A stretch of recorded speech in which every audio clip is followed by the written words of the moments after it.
Yeah, yeah, yeah. Oh yeah, yeah. It's Comic Artist Pro Secrets, starring Ethan Van Sciver. That's me, 26-year veteran of the comic book industry, which is in severe decline because they're letting weirdos do whatever they want. Hi everyone. Hello. Welcome to Comic Artist Pro Secrets. My name is Ethan Van Sciver. It is nighttime. Nighttime is the right time. Nighttime is the right time for Comic Artist Pro Secrets. This is what I have decided.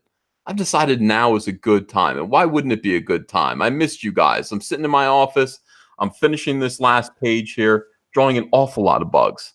More bugs than I'd ever wanted to draw. I never wanted, you know what? I just wanted to draw frogs. I didn't realize I was going to have to draw this many bugs. Damn it. And bugs, bro. How you doing, Antonio? Oh, I am very excited for this. This is I've been waiting for this. This is the anticipation is unreal. It is it's very exciting. It's very exciting indeed. Yeah. We're gonna finish Cyberfrog tonight. We're gonna be up all night long. We're gonna be finishing Cyberfrog tonight. It's gonna be a big deal. I put the link in the description. This is it. I'm thinking about just killing it tomorrow. I'm thinking about just killing Cyberfrog Blood Honey tomorrow. Once the book is done, I'll have it up all day tomorrow to just say this is it. This is your last day to do it. Let's get this thing back. Let's get this thing off to the printer. Oh my goodness, what a day! What a day! And I'm getting lettered pages back, Antonio. Do you know what it's like to read your work? Lettered. I am starting to get that feeling now because we are putting together a 21-page preview for brand that I am going to first I'm going to give it to a couple of media outlets, and then I am going to just let everybody, the backers and the non-backers, everybody's going to get it. 21 pages, full color. Yep. It's going to be a beautiful thing. It's going to be a beautiful thing. I'm excited. Let's take a look at Cyberfrog Blood Honey right now. Let's get a little preview. And by the way, these are unedited pages. When you see these pages, this is not final. These are not final lettering decisions. I don't want you guys to think that this is it. There are some things that you might think escape my notice. They didn't escape my notice. I'm eagle-eyed. Would you say I'm eagle-eyed, Antonio? I would say you're frog-eyed. But frog-eyed. I'm cool with that, though. You've got Cyberfrog's eyes. Okay, I'm going to read you guys just a few pages. Now, this is not going to be spoilers, okay? These are not spoilers.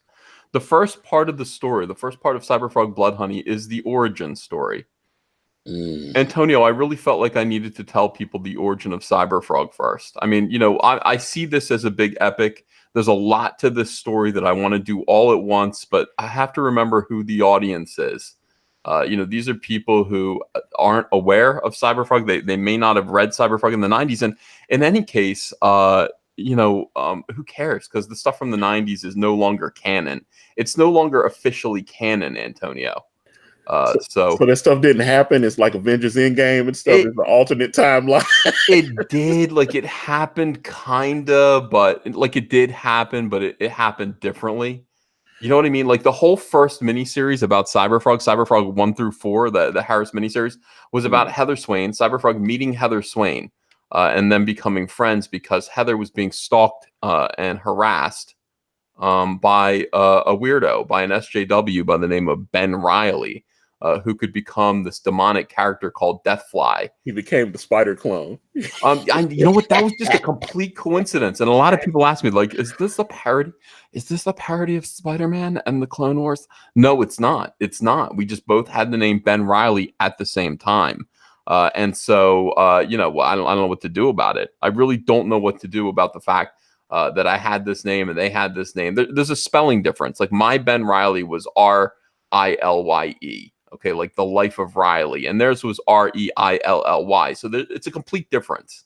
Clearly, these are different characters. Marvel cannot sue, and besides, even if they could, then I would actually go back on what I'm saying and say it's parody. It's parody, Marvel. You can't sue me. Ian House says, EVS, has your P.O. box changed now that you've moved? No, it hasn't. It's still the same. I moved about 10 minutes away from where I lived before.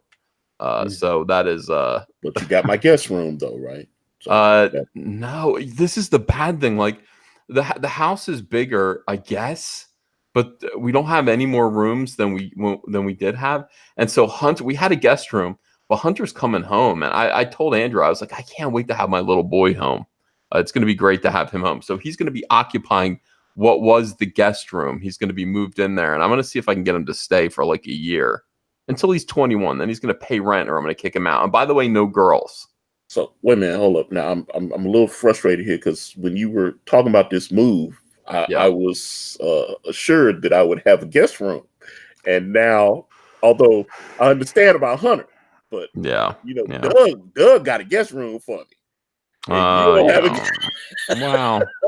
Sorry, I just don't have the room, and not only that, but my basement is much bigger. By the way, I went back to the old house because there's still stuff there. We're gonna have a yard sale to clean out the garage. It's full of stuff. But I went back there. I was like, wow, this house is small. Like comparatively, this house is much bigger. It feels much bigger, but it's like there's still no room for anyone else. My parents are gonna come visit. I don't know where I'm gonna put them.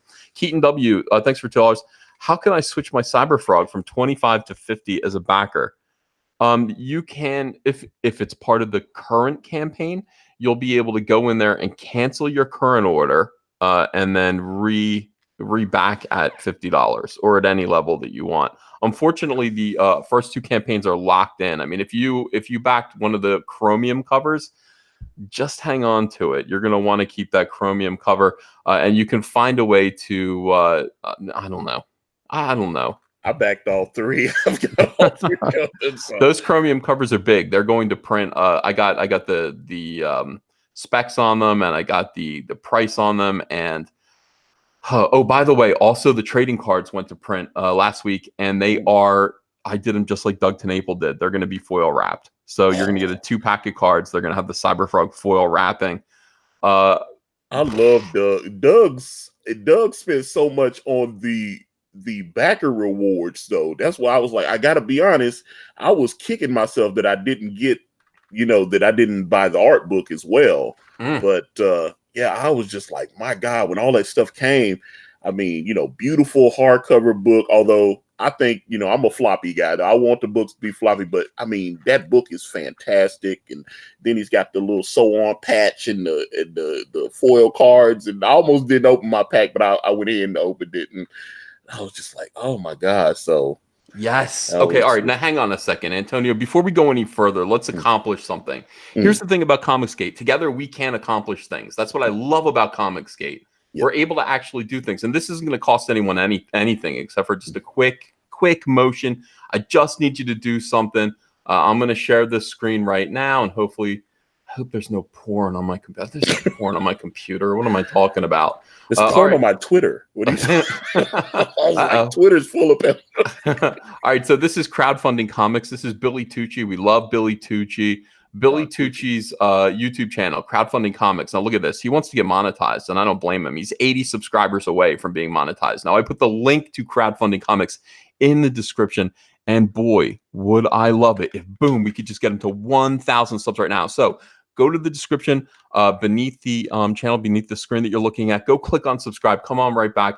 Ring the bell for notifications. This is a channel that actually promotes how to crowdfund comics. It lets you know about comics that are being crowdfunded, obviously, but more importantly, it lets you know how to do it. I mean, you look at this, 938 right now. This is fantastic.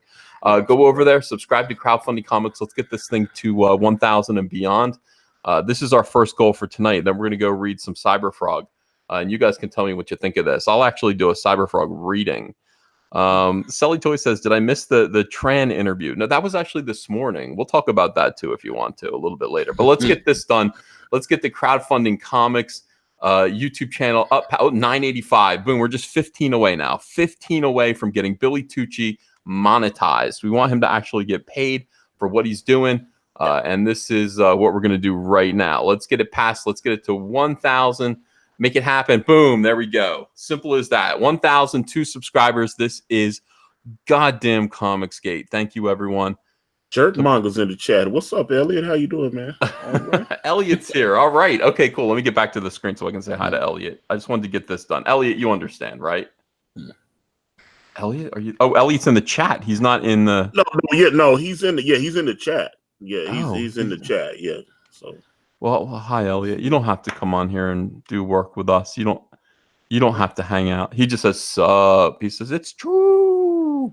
All right, look, we got it done. We got crowdfunding comics up to where we need to be, where it needs to be.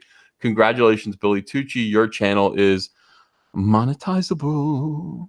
Monetizable. Wait, let me say that in a creepier way. Monetizable. I'm just waiting on his She campaign. When that happens, I'm on it. Dude, that's going to be big. The She campaign. Yeah.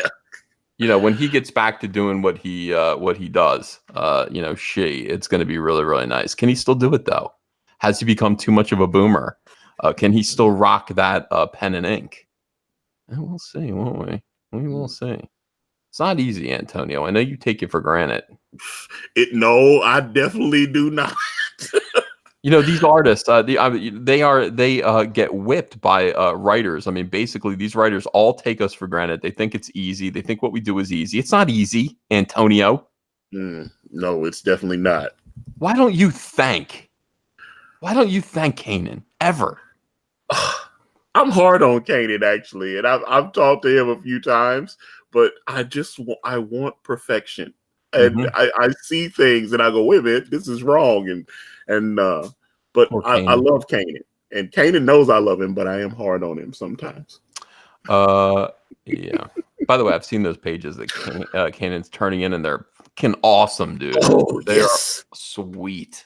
Yes. All right, so we got 713 people watching. It's 10:54 in the PM, and I think it's time that we look at a little bit of Cyberfrog. And Antonio, I don't want you to make fun of my writing skills. I mean, you can. I'm sure I'm not. You know, me just saying that I don't want you to doesn't mean that you're not going to do it. Okay. All right. Let's do it. What the hell? Antonio, you should have heard my piano version of My Pony today. It was so good. Did you do that on the air? Because I definitely missed that. No, I didn't. I haven't performed it on the air yet. I was on the piano like, if you're horny, jump on it on the piano, dude. It was awesome. Andrea was like, what are you doing down there? I was like, singing. Hilarious. I do that, and I do These Hoes Ain't Loyal. I do Loyal. And you know, you gotta cut a tape, man. You gotta put stuff on iTunes, man, because I guarantee you people would just shower you with money. Sounds good to me. Johnny Torch, thanks for $10. Speaking of crowdfunding, check out The Adventures of Bullets Bourbon now on Indiegogo. Yeah, check out Bullets Bourbon. All right, so here's the opening page. Antonio, I didn't necessarily want to do one of these. This is what Marvel does. I don't believe in telling. I believe in showing.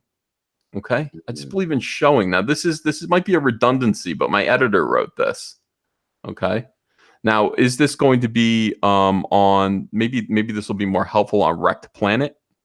I don't really know. SXX says Cyberfrog update. That's what this is. We're finishing Cyberfrog tonight. Gonna make this a night to remember. All right, so here we go. What has come before? The alien species designated Phoebe Pyrdani come from a planet itself called Pyrdani. There, females reproduce by generating a shapeless mass of energy, which takes shape only upon contact with two living organisms. These two organisms are the child's parents, and the child itself shares the characteristics of its parents. In an attempt to spread peace and knowledge throughout the universe, a plan was formed to send out unseeded energy masses to distant planets, traveling inside high-tech, living, sentient robots known as the Sin. The Sin were to be the first parent, and upon arrival on Earth, a human was to be the second parent. Aboard the vessel, Chel Sin, the energy mass named Trick Ron traveled, Ron being the son of Sika Ron and his mate Chel Ron. But something went wrong, and the ship crash landed in a swamp on Earth, and the energy mass released early. As it leaked out, Sin was the first contact as planned, but the energy mass of Trick Ron came into contact with a bullfrog. The result was a surly hero who enjoys fried chicken, caffeine, and violence. This is Cyberfrog, and now begins Blood Honey. Now, this isn't entirely correct. This is an understanding of Cyberfrog that features some stuff from Blood Honey, but it's mostly based on the old 90s Cyberfrog. He isn't a bullfrog. He's a tree frog. a couple of other things. But we'll scroll down and we'll be happy with this. This is page 1, and we have Chelsea. We have. By the way, if you guys have not subscribed, or if you have not subscribed to this channel, obviously do subscribe. If you have not yet backed Cyberfrog, the link is in the description. If you want to back Cyberfrog, now is the time to do so. I think we're going to close this sucker out. I think it's been going long enough. So the link is in the description. Get your copy of Cyberfrog Blood Honey. Damn, you're going to be happy that you did. I hope, Antonio. I hope too. All right. Loving what I see so far, though. I hope so. I did my best. I took long enough on it, overall. But I guess my best wasn't good enough. I did my best. All right. This is Chelsea's voice. This is recorded for posterity. This is for whatever poor soul survives, suffers, and seeks answers as to why this happened, why this didn't work, what could have been done differently. And this is for who is to blame. I am called Chelsea. I was your last hope. And this is the story of my failure. Okay? All Caps Comics presents Cyberfrog Blood Honey, written and drawn by Ethan Van Sciver. If you ever leave your planet and are able to journey to mine, you will be filled with such wonder. My species is unique among the stars. I am both machine and living thing. I am female, but with a cybernetic womb that can nurture, teach, and cradle another's unborn offspring. Oh, that's hot. Colors by Kyle Ritter. Yes, Kyle Ritter. Yes. This is the part when Kyle's credit comes up on the screen. Woo! Like that. Okay. Do you understand? Can you understand? Your kind was never meant to know any of this. You could not have been prepared. But I have come to know humans as most curious. I will continue to select my words with care, to educate, to empathize. It's very kind. Your planet was in terrible danger, as you now know. The Vespis were coming. I was called and I was sent, and I came as quickly as I could. Look how quickly she's coming. Oh, yeah. Antonio. You walked right into that. Come on, man. Don't make this dirty. All right. This is clean. By the way, letters by Somni. Now, there you go. So Somni is the letterer. And by the way, let me just shout out, by the way, Somni. Woo! All right. Now, this is why he's great. He went back to the old Cyberfrog books with fonts that were created by a really, really good letterer who has gone on to do, artwork, design for movies, the Aliens movies and things like that. He's moved on. These were hand-drawn fonts. This was before, computer fonts or anything like that. So those fonts don't exist anywhere. He went back, Somni went back, reproduced them, and then also found the old Chelsea font and reproduced that and added to it, expanded upon it, and then created a Salamandroid font, which kicks ass. It just kicks ass. Okay. So very excited about that. Somni is just awesome. Ron Crossman, thanks for $5, says, I love my Cyberfrog shirt and would instantly buy one that was done in the same style with Salamandroid on it. Yeah, as soon as this book is done, I'm going to feel free to start doing a lot more stuff, guys, including I'm going to show you the trading cards in a minute. All right, so I was called and sent, and I came as quickly as I could. Pierdani, which is the planet that Cyberfrog is from, that's the name of his world, cared so much about you and your planet, what you'd built, what you were, and what you could be, that they tried to intervene on your behalf. So here is Chelsea flying into New Jersey. Why New Jersey? Because that's, it's a good. I don't know. Yeah. And also me, so that's the thing. So here she is. This is the Pine Barrens, New Jersey, 1996. Now, a lot of people are, who are not from New Jersey do not understand the Pine Barrens. They hear the Pine Barrens, they think about the episode of The Sopranos where they mention that, dead bodies, mob hits are buried in the Pine Barrens. That's correct, because the Pine Barrens take up 22% of New Jersey. So you think of New Jersey as mostly being, kind of the crummy industrial section that's right, on the other side of the bridge from New York. But actually 22% of New Jersey is just pine trees. And by the way, I live right on the border of the Pine Barrens now. Like, we moved out from the suburbs into a development that's kind of bordering on the Pine Barrens. It's a lot more privacy. It's great. Is there a wall on the border? There should be. No, there's an electrified fence. Electrified fence. As Yeah. we've already, yeah. So Pine Barrens, New Jersey, 1996. So that's when Cyberfrog came to Earth. He came to Earth in 1996. Mike Jenkins, thanks for $2, says the 90s are back. I guess it's Mexican brickweed. What's Mexican brickweed? You know? I always hear about people like smuggling stuff like that. I don't know. I don't know the drug lingo. I need to get hip to it. Yeah. I know. I would like some bomb ass Mexican what weed?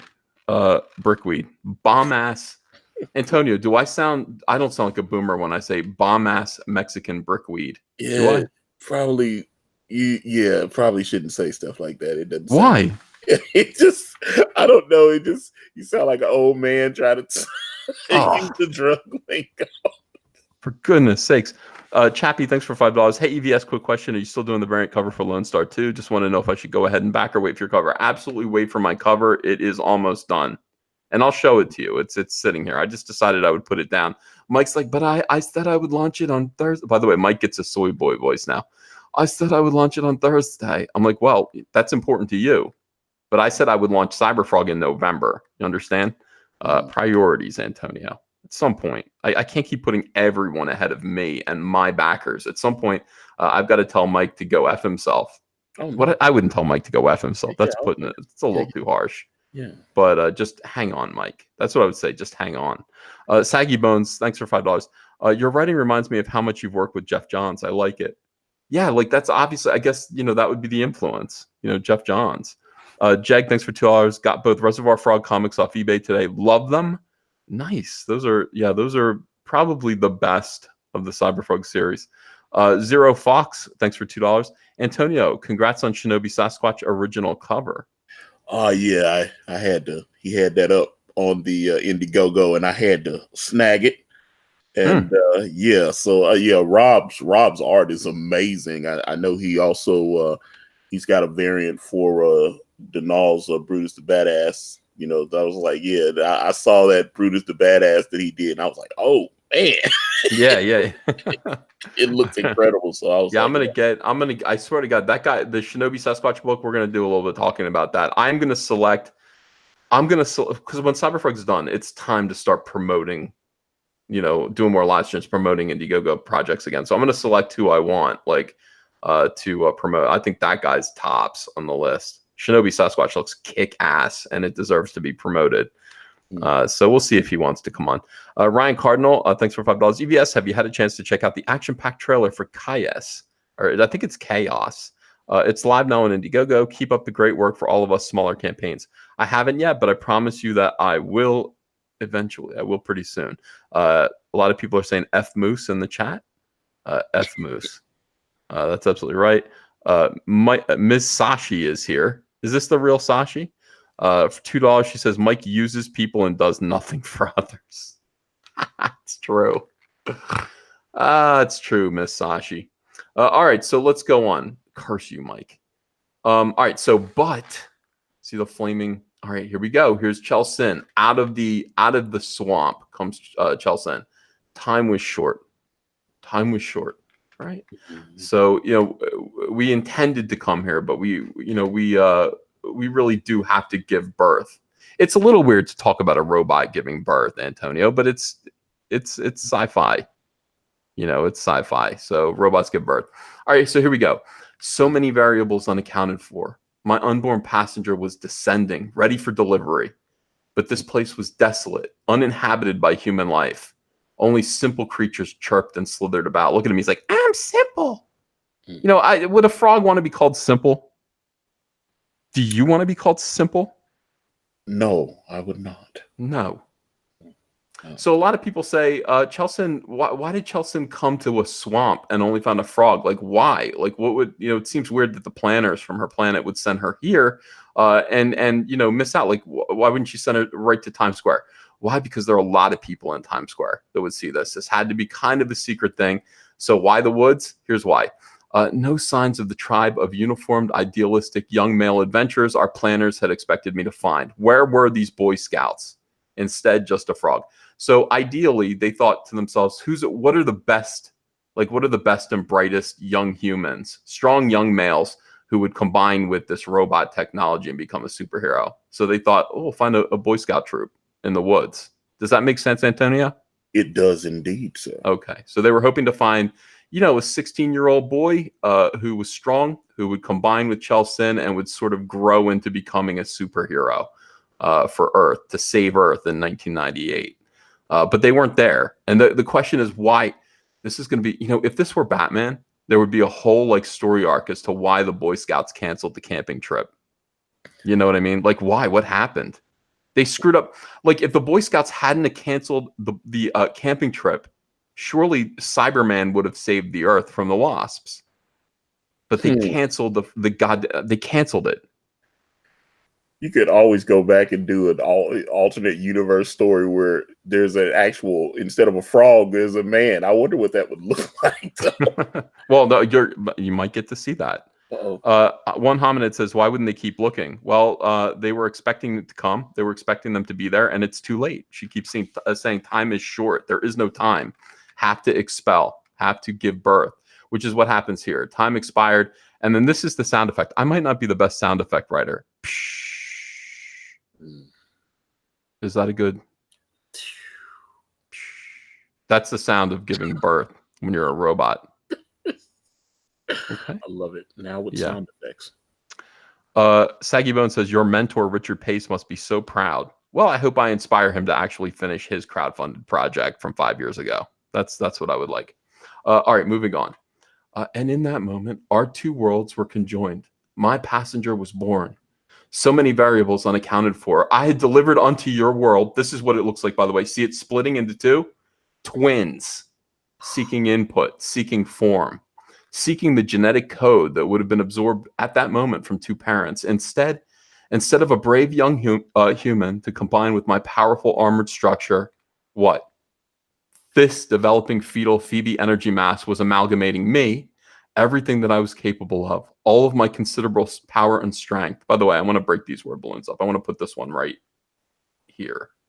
So it's like, Donald DeLay would know. Donald's really, really good at this. But this is a visual interpretation of what it looks like to combine Chelson with a frog and to sort of build off of the fetal energy mass. This is Cyberfrog being born. It's Cyberfrog being born. Oh. Yeah.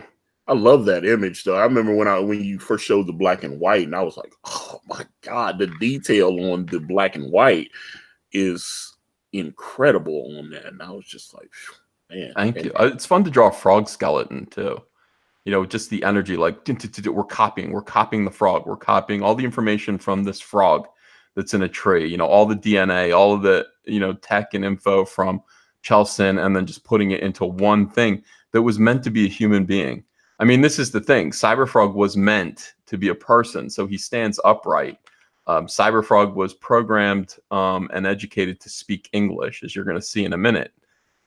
These are Kyle Ritter's colors. They're absolutely wonderful. Every time Kyle Ritter turned in a page, I was stunned. I was shocked. I was amazed. He's a fantastic colorist. Jay Hamilton says, is this cyber porn for $5? Yes. Yes. By the way, if you haven't yet backed Cyberfrog, the link is in the description. Make sure that you do back Cyberfrog. This is coming to an end. We're bringing this campaign to an end. This has been a juggernaut of a campaign. This has been extremely, it has been strenuous. I wanted this book to be better than anything I've ever done in my life. And I'm not saying it's better than anything anybody has ever done. I would never say it's just better than anything I've ever done. That's all I can do. All I can do is do the best work that I am capable of. This is better than Flash Rebirth in terms of my art. This is better than Sinestro Corps War. This is better than Green Lantern Rebirth. It is my best work. From here, I just want to get better. From here, I just want to do better and better and better work. And the next book, Wrecked Planet, is going to be way better. Rainbow Brute is going to be an awful lot of fun. Looking forward to Rainbow Brute for sure, man. Yes. Diversity in Comics says, wait, Cyberfrog is not a frog, but a clone of a frog. That is correct. Cyberfrog, as you can see, the whole thing was, this is an alien fetal mass that only takes shape when it comes into contact with its parents, physical contact with its parents, like from externally. That's the way these aliens sort of give birth, and that's the way their genetics are passed along. So what they did was they took these things and, before they were actually born, they removed them from the females. They packed them into these living spacecrafts and sent them off to planets that were in the way of the Vespis. The Vespis are a breed of parasitic, incredibly violent and destructive organisms that look like wasps, but they're aliens. And they go from planet to planet and utterly destroy everything, all life. They take over, they terraform the planet and turn it into a gigantic beehive. They kill everything that's there. They use all the living creatures, the dominant living creatures, as cattle, as livestock, and utterly destroy them. Now, Pyrdani is the only planet that actually was able to turn them away. And there's a reason why they were able to turn them away. They have the secret for defeating them. So they have sent these, they've sent their unborn within these spacecrafts to all the different planets that are currently in the way of these kind of drifting, drifting spacecraft. These bizarre, disgusting spacecraft that the Vespis use to drift around space and find new worlds. And Earth was right in their path. So they sent Cyberfrog there. They sent Trick Ron there. Trick Ron was supposed to become a Boy Scout, kind of a cyber Boy Scout. He was supposed to become like cyber Superman, literally. Instead, he came into contact with a frog, and the fetal mass replicated a frog and combined it with the spacecraft instead of a human and combined it with the spacecraft. So he's not literally a frog. He just took on the characteristics of a frog. Kermit the Log says Green Lives Matter. Exactly right. All right, so do another page. Let's do another page. Here's Cyberfrog. All right, so all of my considerable power and strength and a frog. Okay, it was not the outcome that was hoped for. Look at Cyberfrog. By the way, I'm going to change this lettering. I'm going to move this lettering around because I don't want it on him.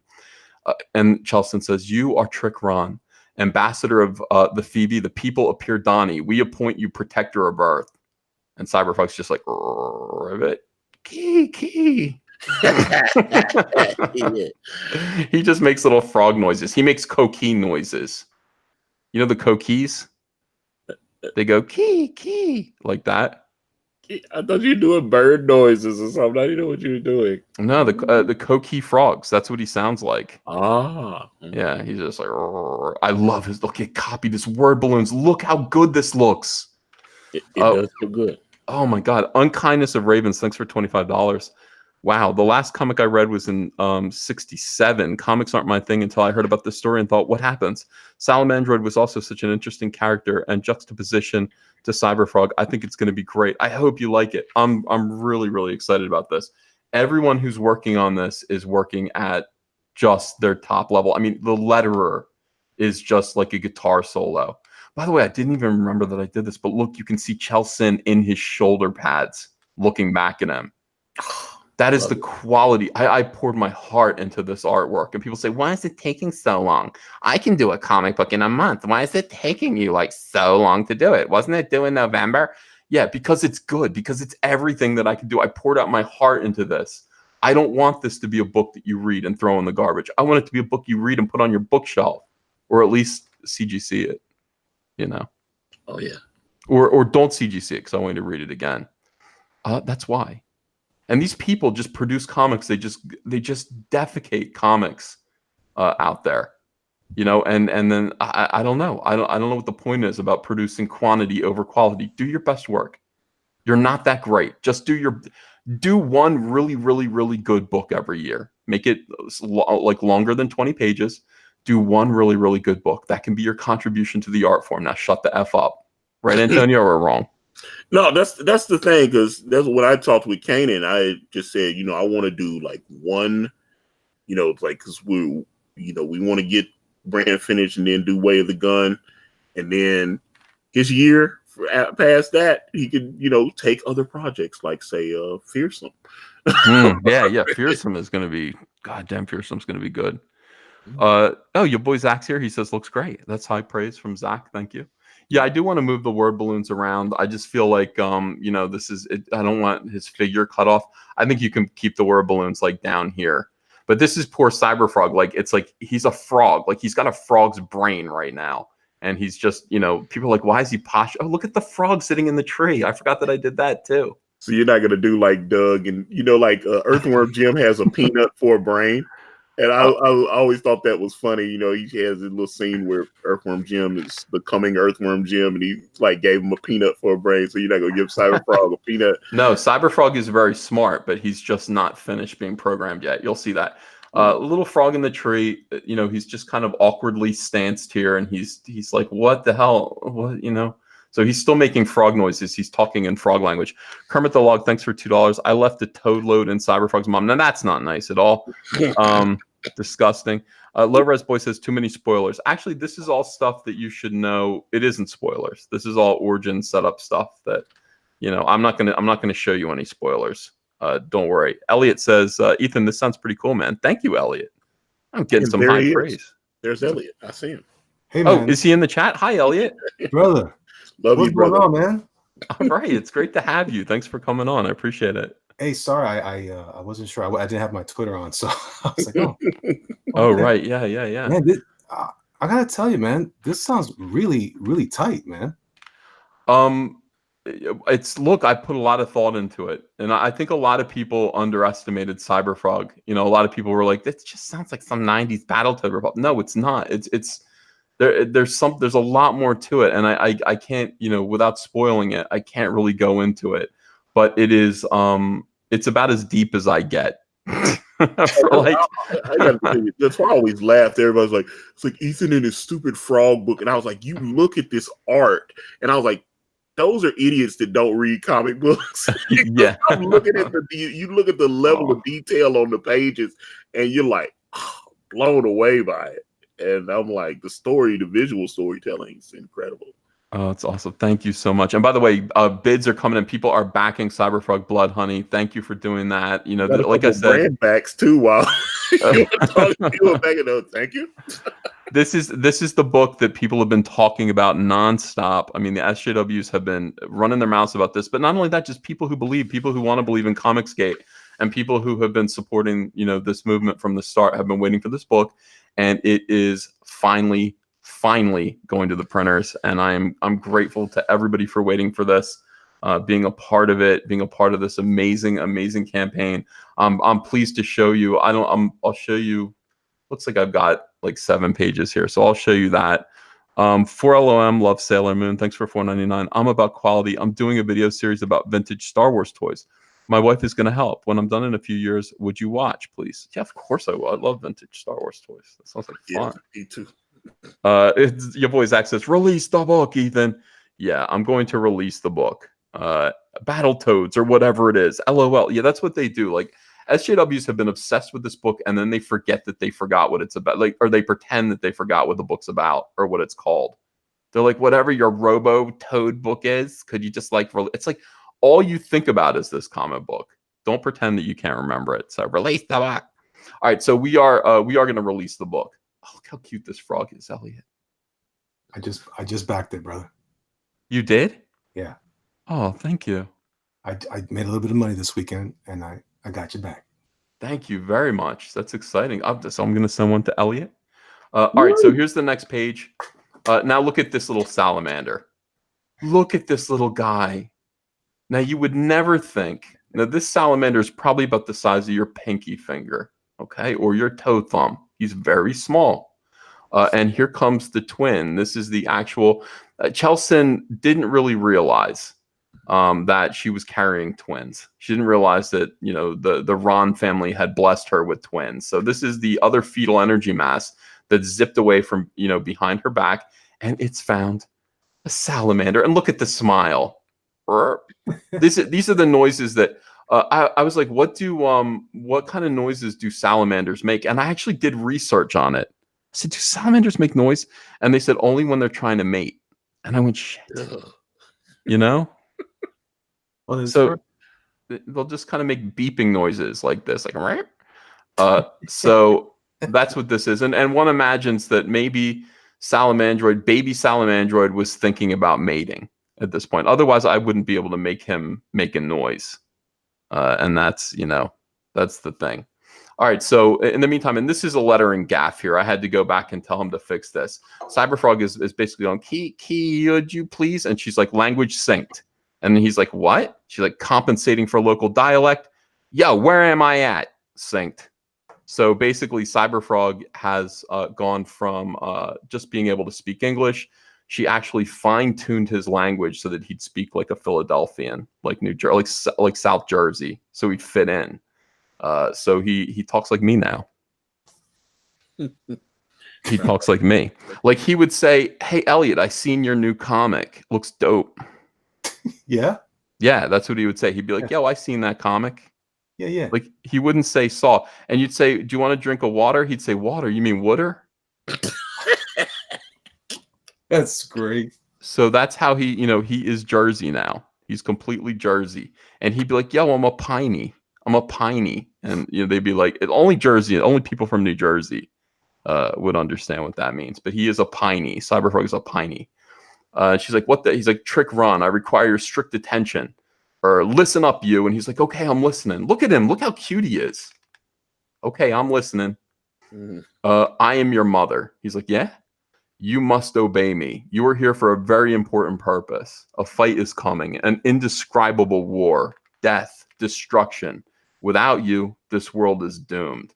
By the way, she's very big compared to him. She's very big. And he says, "Doomed?" She says, "I will always guide you. I will always prepare you."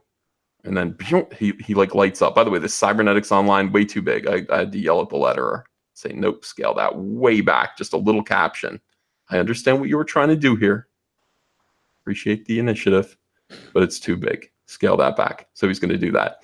And she says, "I will always be with you." And he says, "Whoa." So right at this moment, he goes from just, not online to online. So the reason why he's called Cyberfrog is because he's cybernetically connected to Chelsea.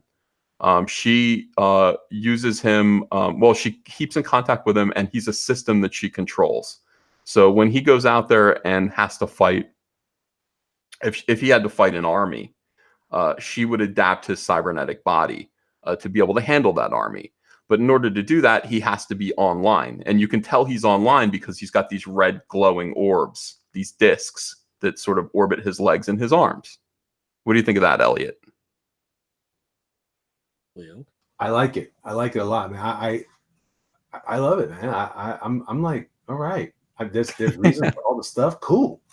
There's a reason. All right, we'll go on. We'll do another page. I like it. Let's do more. Yeah. All right, so here it is. Oh, look at that. Here's what she can do. So if Cyberfrog gets into trouble, she can adapt his armor and give him powerful weapons to be able to deal with any threat. Ian Howe, thanks for $9.99. Uncle, I always heard you pronounce it for LOM. I always thought it was for loam. The other droids have their designations pronounced like words, example 3PO, R2, etc. Yeah, I understand, but it's for LOM because it's for the love of money. That's what it stands for. LOM stands for love of money. So you can call him for loam, but just for LOM just sounds better to me. That's what we used to call him when we were kids. His armor is the robot, that sentient machine. No, he just copied it. Like when the reason why they sent his unborn fetal mass within these living spacecrafts is because that living spacecraft would become the first parent. The second parent would be a flesh and blood creature. So it would be cyber something, cyber, monkey, cyber human, whatever it is.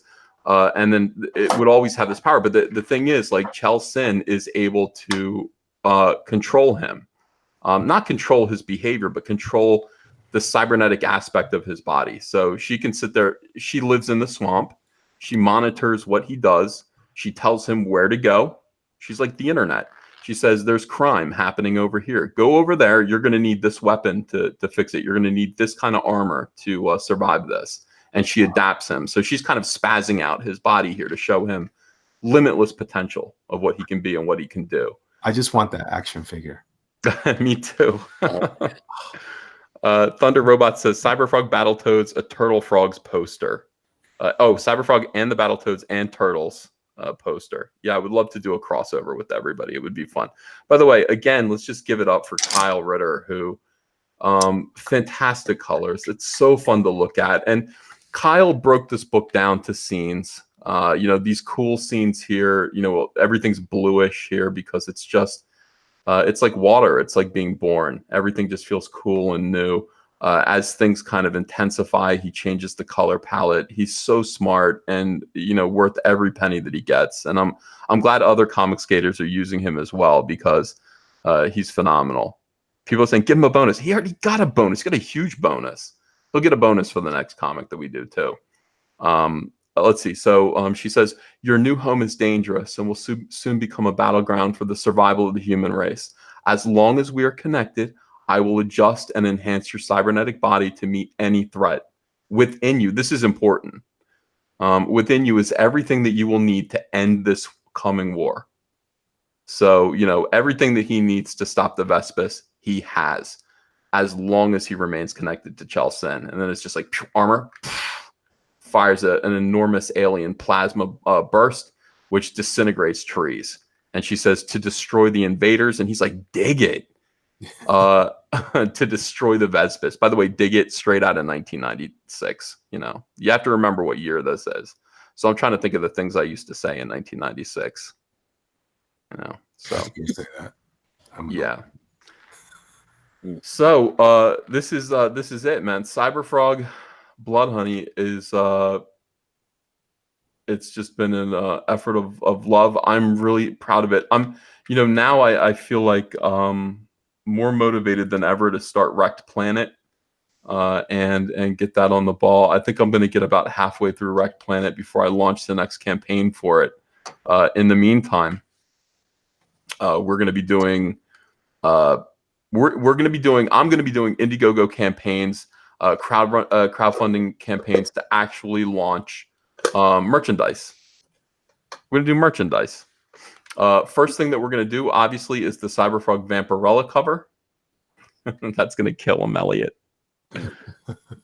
That's going to kill them. They're going to be so mad. Cecil, hi. Hello. It looks great. It looks fantastic. Thank you so much. I appreciate it. All right. Let me show you a couple of things. Cecil, how you doing tonight, by the way? I'm okay. I'm sober. I was just thinking about should I get a glass of whiskey? You could, yeah. We could celebrate. Okay, celebrate. I don't want to be rude. I don't want to be rude and not celebrate. Hold on a second. No, I insist. I absolutely insist. By the way, Cyberfrog Blood Honey is now sitting at, let me see here, $198,266 for the final cover. This third variant cover is going to have a spine. It's not going to be chromium, but you are going to receive everything that the other campaigns got. So you will get the trading cards. You will get a bookmark. You will get a sticker. If you back at the $50 level, you will also receive the 1998 ash can. Now, the 1998 ash can is, I consider it like one big deleted scene. Okay, it's 18 pages of story that can fit in Cyberfrog Blood Honey. You're going to see the end of the world. So that's what it is. It's like in Cyberfrog Blood Honey, you don't need 1998. It's just an expansion of the story. That's the way I kind of look at it. So you're going to see the end of the world from Cyberfrog's perspective, which is very, very, very limited because when it happens, it hits him so quickly and so unexpectedly that he just doesn't.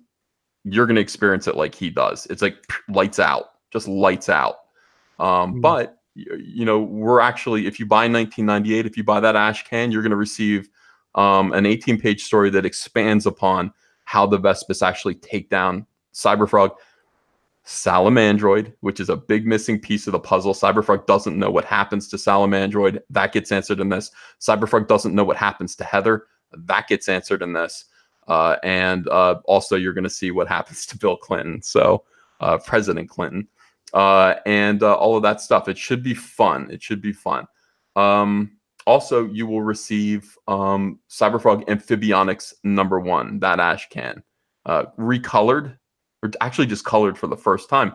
It's an extremely rare Cyberfrog comic from 1999 or 98, 99 that I did. That, I mean, had a print run of like 200. You know, it's practically like an SJW Marvel comic. Like, it had a really, really low print run.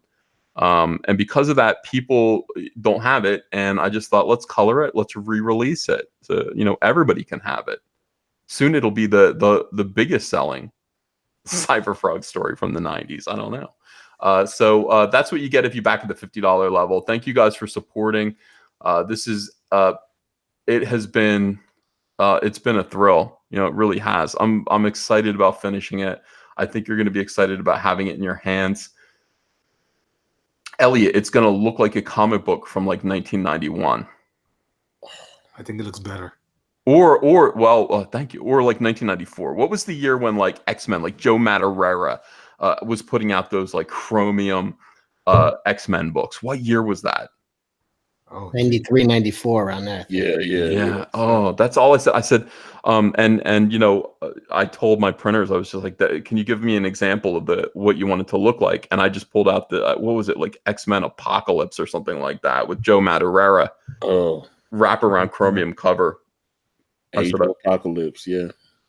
I said I want it to look like this. That's it. It just needs to look like. I mean, I appreciate the hardcover thing, but I think I was steered the right way to just keep it chromium, make it look like the most expensive comic book of the year.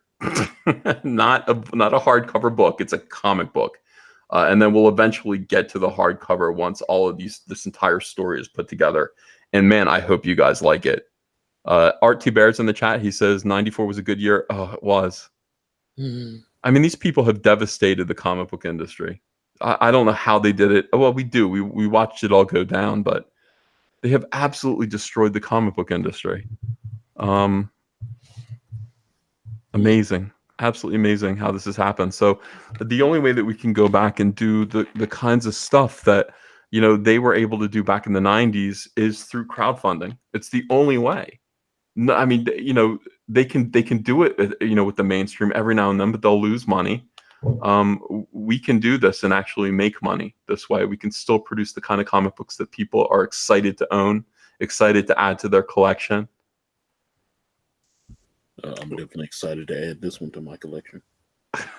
Me too. I'm so excited, dude. I'm like crying. I'm so excited about it. Jersey Devil says, I can tell I'm going to love it. That was a great little sneak peek. I hope you guys enjoyed it. Yeah, I really am enjoying writing.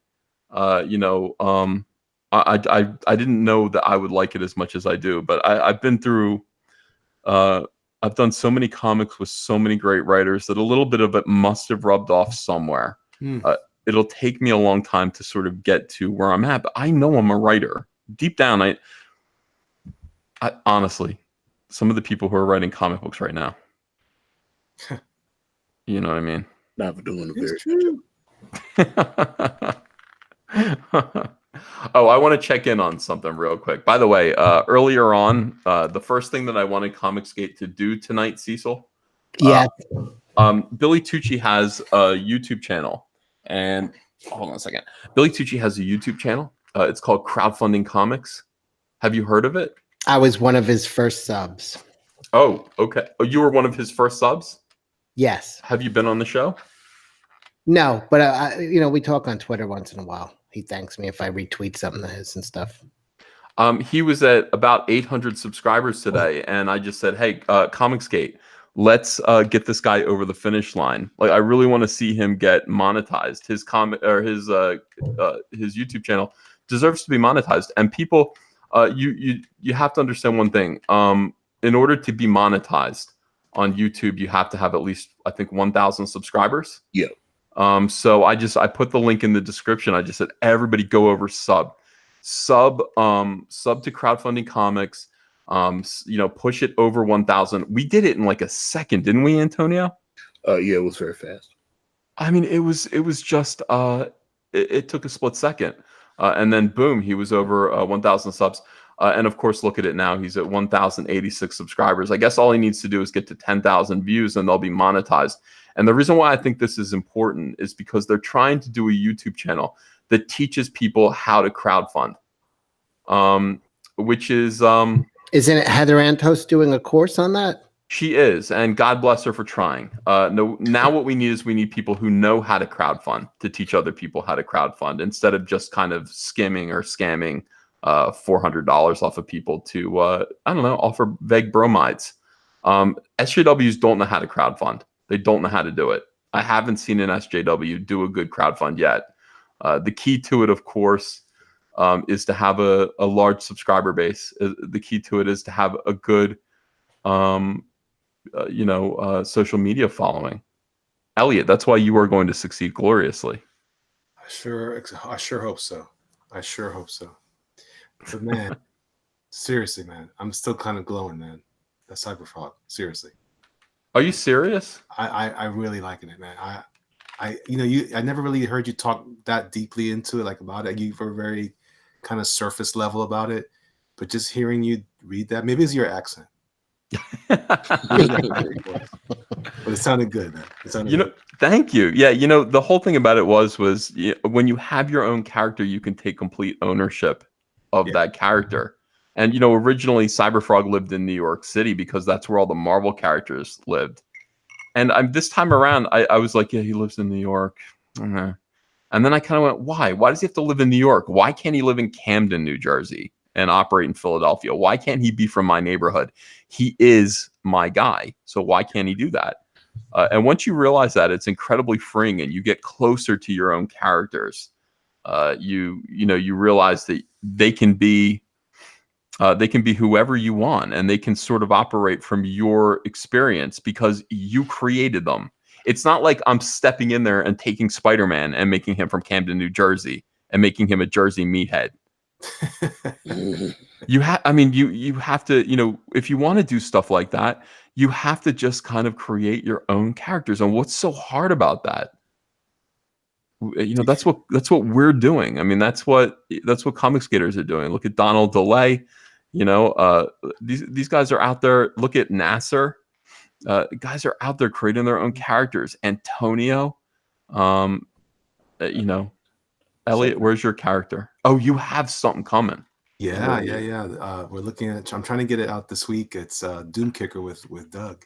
It's called Doom Kicker. Doom Kick. We're kicking some Doom. It's gonna be good, man. I'm tonight. I'm taking care of some details around the studio, and then I'm going to be scanning some stuff. And all day tomorrow is all things campaign related. I'm going to be knocking that out. I'm calling some people at Indiegogo to get some stuff rolling out. But pumped up, man.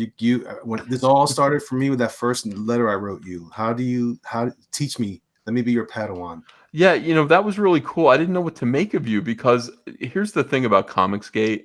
When people say I am ComicsGate, I get messages from people that say I'm a ComicsGate, and I really want to. I almost want to tell you, is there another way to? I want to push people back. I want to be like, there's got to be another way for you. This way. With this way comes pain. With this way comes anguish. With this way comes people, being rude to you and unpersoning you and things. You really do have to believe in this. You have to be ready. You have to be prepared for some pain. People are going to be abusive. And Elliot insisted. I mean, he was just like, yeah, man, but this is just who I am. This is what I believe. And he came along. Elliot has been, Elliot has a calming, peaceful sort of demeanor, and his instincts are towards peace, where mine are often towards war. Well, that's because his heart stopped a couple weeks ago. Oh, yeah, Elliot, how are you feeling? By the way, you were in the hospital. I'm feeling really good, man. I'm feeling really good. Things like that kind of always continue to alter my perspective and stuff like that. So, it's I'm more excited than ever. If you ever get to the point where you think you're going to be when you're on an ambulance, you think, man, did I get done everything I wanted to get done? And that's so heavy when you're like more than ever. I'm like, I'm stoked, man. I'm ready to knock this stuff out, man. I don't want to wait anymore. I'm done. Ask yourself, like, how many days do you have left? Do you want to spend? If you knew how many days you had left in your life, how many of those days would you spend drawing other people's characters, things that you weren't invested in, things that you didn't own? I don't want to. That I mean, listen, I've been talking about this all the time now. I posted a video today. I remember, I think I heard Meyer say it, but they're not coming to save us. Those companies have done what they need to do for their business. It's now time for us to do what we have to do for our business. This is the hour for all of us to if you're a creative person, this is the time. This is your moment. This is the moment everyone's been waiting for. They're waiting for you to show up. You just got to come in and get your work done. Why would you waste it on anybody else's product but your own at this point? Everything's perfect. The scenario is perfect. The atmosphere is perfect for us to launch great things and make money at it. I don't know why anybody else would do it. You know, you're saying something right now. You're using a line that is in Cyberfrog Blood Honey, and you know, it was colored perfectly. It makes I want to cry. You know, when I'm talking about this stuff, it's so important to me that like you said that, and I actually teared up. Here's the page in question. This is going to be a slight spoiler, but not too bad. And the dialogue on this says, "Nobody's coming to save you. You have to save yourself." Yeah. And it's just Chelson just dead. And you know, it's like Cyberfrog is all about kind of just, you know, coming to terms with the fact that you have to be your own hero. And you know, you can be whoever you want to be. You're not defined by what other people say that you are. That's right. You're not defined by other people's reactions to you. You're defined by you know, your own actions, your own behavior, and also you know, how you behave when the chips are down, and when you know, everyone else has abandoned you, and you know, all you have left is yourself. You know, all you have left is yourself. So yeah, nobody's coming to save you. You know, you have to save yourself. Yeah. And so much of that is ComicsGate. The industry has you know, gotten to the point where, you know, creative people do have to save themselves. Because I don't know how much longer this is going to I don't know how much longer this is going to last. You know, I don't know how much longer this is going to last, this industry. I can't see it going on the way that it's going. So yeah, people are saying those colors, man. Kyle, Yeah, you got hire Kyle, guys. Oh yeah, that's definitely his stuff looks really, really good. Oh. I'm so excited, man. I'm so excited about Cyberfrog. I haven't had a book come out since when? Well, I had Jawbreakers. You know, Jawbreakers. And by the way, Jawbreakers is is it still available, or did Zach close it out? Did Zach close out Jawbreakers, the remastered book? He's in the chat. Yeah. I'm about to promote Zach, and I don't know if he's still selling. I've done that a couple times where I've been like, hey, go check out this. And people are like, I just closed it out yesterday. He says, yeah, your boy. Oh, okay, good. Wait, no? No. So why did he say your boy? It's closed. It's closed. It's closed. Well, that was it. Zach he doesn't listen to me at all. He's like, you know, put an alternate. If he put an alternate cover on there, he would have sold just as many as he did. Why didn't he do that, Cecil? I don't know. You know why he didn't do it? Because he says, I'm afraid I would have effed it up. That's what I have a feeling he was taking advice from Mike Miller. The Mighty Thor, thanks for $4.99. Thanks, EVS. You, Zach, etc., have inspired me to turn a novel idea into a comic. Can't wait to dedicate all summer working towards that goal. ComicsGate Phase 2. Yeah. ComicsGate Phase 2 is happening this summer. I'm choosing people. I'm choosing campaigns that I want to come along with. There are a lot of people who finished their books, their projects, or are still working on them that, you know, aren't going to need to come along. I don't know where Mitch is. I don't know what Mitch is doing with Red Rooster, but he's certainly welcome to come back. I haven't talked to Mitch. I don't know how Red Rooster's going. A couple of other people, you know, Doug Tenapel is going to be working on Earthworm Jim. His campaign's going, but I'm going to find some of these other newbies that are out there, like, who obviously have killer amounts of talent. And let's get out there and let's just talk again. Let's talk about making comics.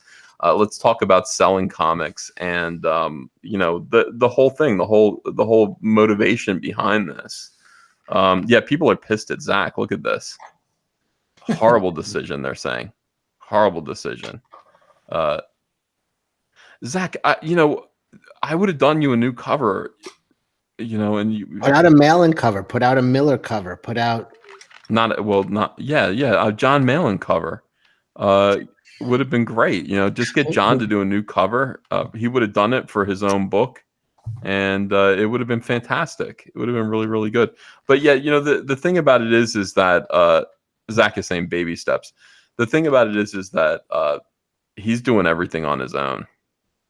That's the thing. Not everybody knows how to produce a comic. Zach, do you want to come in here or no? Zach says, I need to produce one book without any errors before I get fancy. I don't know. I don't know about that. I completely disagree, but listen. I disagree so cosmically. I can't even express it. I cringed all over. I'm biting down on my jaw. I'm like, you would have doubled your money. Double. I hate when you leave money on the table. Do not leave money on the table. Zach said, okay. He's mad. Yeah, but you don't have to get it. It doesn't have to be perfect. One thing that people always used to tell me is they'd say, if you don't let go of it, if you don't let go of your comic book, just let go of it. And I'm finding this out again because Cyberfrog is so personal that I don't want to let go of it. But it's like, don't let go of it. You're just going to noodle with it forever. You're never going to achieve perfect. Next time you go for perfect. Next time you do. And you always try and you fall short. And people used to say, what is your style? How would you describe your art style? I'd say, well, I try to draw everything exactly realistically and perfect, and then I fail, and that's my style. Yeah. Zach said send a link. All right, let me get Zach in here. Yeah, and we'll talk to him about this. I can get Zach excited. Here's the thing. Can you imagine if Cyberfrog Wreck Planet launches at the same time as God King, Jawbreaker's God King? Oh my God, dude. Oh, it would be like two hurricanes crashing into each other. Like the Bash Brothers. Dude, it would be so awesome. And by the way, SJWs would cry. They would absolutely cry. What the hell? I thought ComicsGate was dead. It'd be cool. All right, hold on a second here. I was quiet because when Art T. Bear said 1994 was a great year, I went to go look up somebody that died so I could say that's why. It appears like everybody in the world died in 1994. I'll give you a quick rundown. This is why he loves 1994, because this is who died. Cesar Romero, Tip O'Neill, Harry Nielsen, you know who that is, Jack Kirby, Bill Hicks, John Candy. John Candy died in 94. It seems like more recent than that. Kurt Cobain, Richard Nixon, George Papard from the A-Team, and so many heroes. Richard Nixon, Kurt Cobain, Jackie O, Henry Mancini, Dick Sargent from Bewitched, Peter Cushing, Dracula, friggin' died in 94, Jessica Tandy from Cocoon and Broadway. Who else? Miss Daisy. Yeah, of course. Raul Julia. Oh, Puerto Rico. That one was a weird one. Ab Calloway. Yeah. Yeah, I mean, it was. I went to go look at. I'm like, Burt Lancaster. I went through Martha Ray. Just so many people died that I couldn't pick one for Art to be happy about. So I'll pick Jack Kirby just to be the most provocative. Jack Kirby would be the biggest one, obviously in comics. But like Kurt Cobain was so memorable. That was such a visceral thing for me, losing Kurt Cobain. I really like. And one of the reasons why it was so bad was because like a few months before Nirvana came to Philadelphia, and I think I had just taken my girlfriend out to see Depeche Mode, and I was feeling pretty big. I was like 18 or 19 years old, and I was like, I can take girls out to see concerts by myself, And so Nirvana was in Philadelphia, and I was like, I might go take you to go see Nirvana, and she wanted to go, and I think for some reason I didn't go. I don't know if it was because I didn't have enough money for tickets, but I said there'll be a next time, and it's like, God. And when I heard he killed him, I've never, like, I still think about that, how I didn't go see Nirvana when I could have. I probably could have found a way to go, and never again. Eric Hutful says Nirvana sucks. Oh, yeah. I mean, that's just I disagree. I love Nirvana. I really do. Especially. What's your favorite song? My favorite Nirvana song is Heart Shaped Box. I can't think of the title of it, but I love that song that goes, Grandma Take Me Home. I can't think of the name of the song. Silver? Yeah. Silver? In Bloom. I Is love that In Bloom? No, wait. No. I In wanna Bloom's be my favorite alone. song. Oh, In Bloom is yours? Yeah, I love Grandma, In Bloom. Take Me Home. That's an early song. I love that song. It gets stuck in my head for like days. Yeah, Silver. I was right. Okay. Oh, Sliver. Sliver. Okay. Yeah. Also, Polly Want a Cracker. I love that one. And that was like, what's that? Polly says her back hurts. Hey, Zach, how you doing? Hey, what's up? All right. Hey, you left money on the table. I guess that's the only thing I want to tell you, about that. And I understand, like, I hear where you're coming from, but, Well, I finally got a pre-press guy, like a real pre-press guy today. Oh. So now you're ready, right? I mean, this is something this has been a missing piece of the puzzle for 6 months. And not only does he know how to do it, but then I was introing him to the team and he goes, "Oh yeah, I know them already." I was like, "Oh geez." wow. So he's already worked with them. Like it's all there. Everything, all the pieces are in place. So yeah, so now I can start, not worrying about this whole side of things, just concentrate on the management and the art side. Well, it's cool. Kevin Sharp is in the chat. He says, when I first met Ethan in 94 and 95, he had an almost seething hate for Pearl Jam. Are you Kevin Sharp, Vampirella artist? Are you that Kevin Sharp? Write me back. Billy Tucci, by the way, says, thank you, EVS. Thank you all for helping our little channel. Billy, you're welcome. Zach, that's what we do. I mean, we got Billy Tucci's channel up over way over 1,000 subscribers right now. So that's I just subscribed. I actually didn't realize it was his channel. Yeah, it's him and he's got a buddy and together they kind of are interviewing everyone, irrespective of kind of where they fall on the spectrum of politics and comics. He doesn't really care. He's just interviewing anyone who is doing crowdfunding. And the thing about Billy is that Billy just kind of refuses to take a side. I mean, I'm sure he's got his own kind of innate ideas of where he stands, but he doesn't share them. He kind of behaves the way I wish other comic book artists would. Normal. Yeah. Just kind of like, I missed Billy's early live streams where it was like 45 minutes of him trying to get his mic to work. Those are I would listen to every moment of those.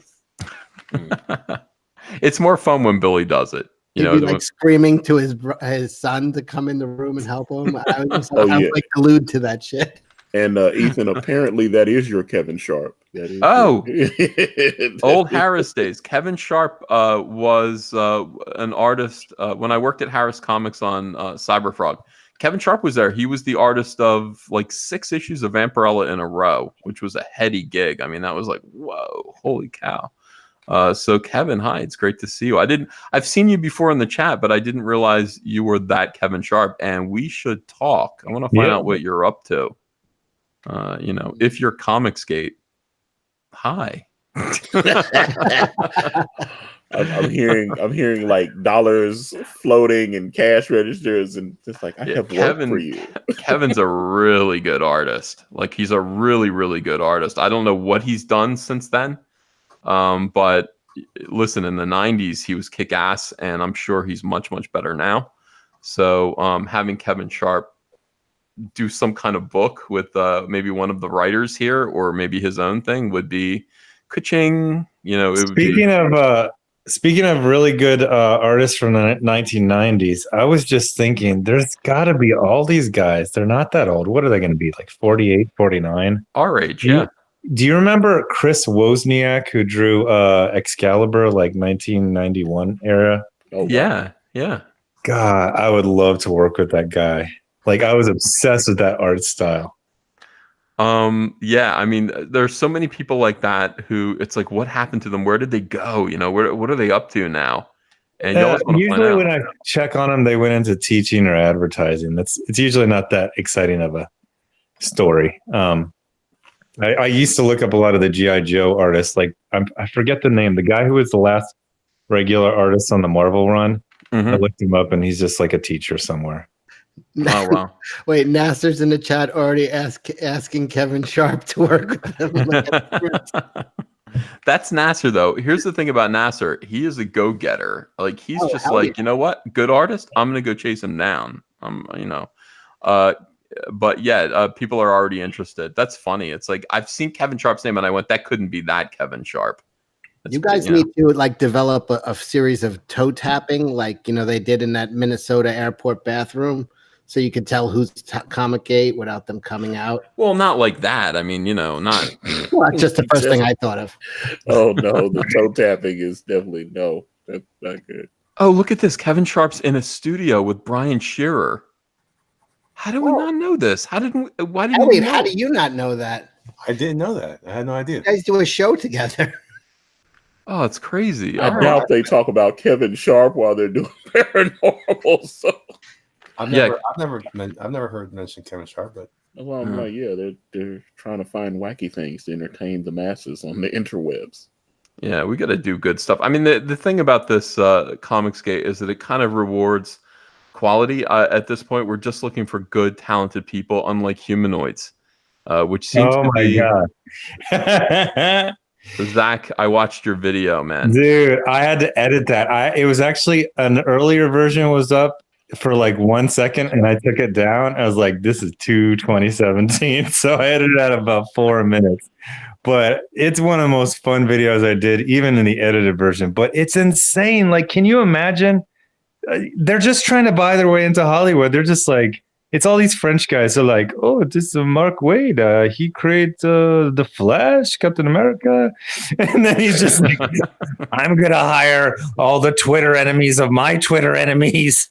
Like, what are you doing with these people's money? Oh, my gosh.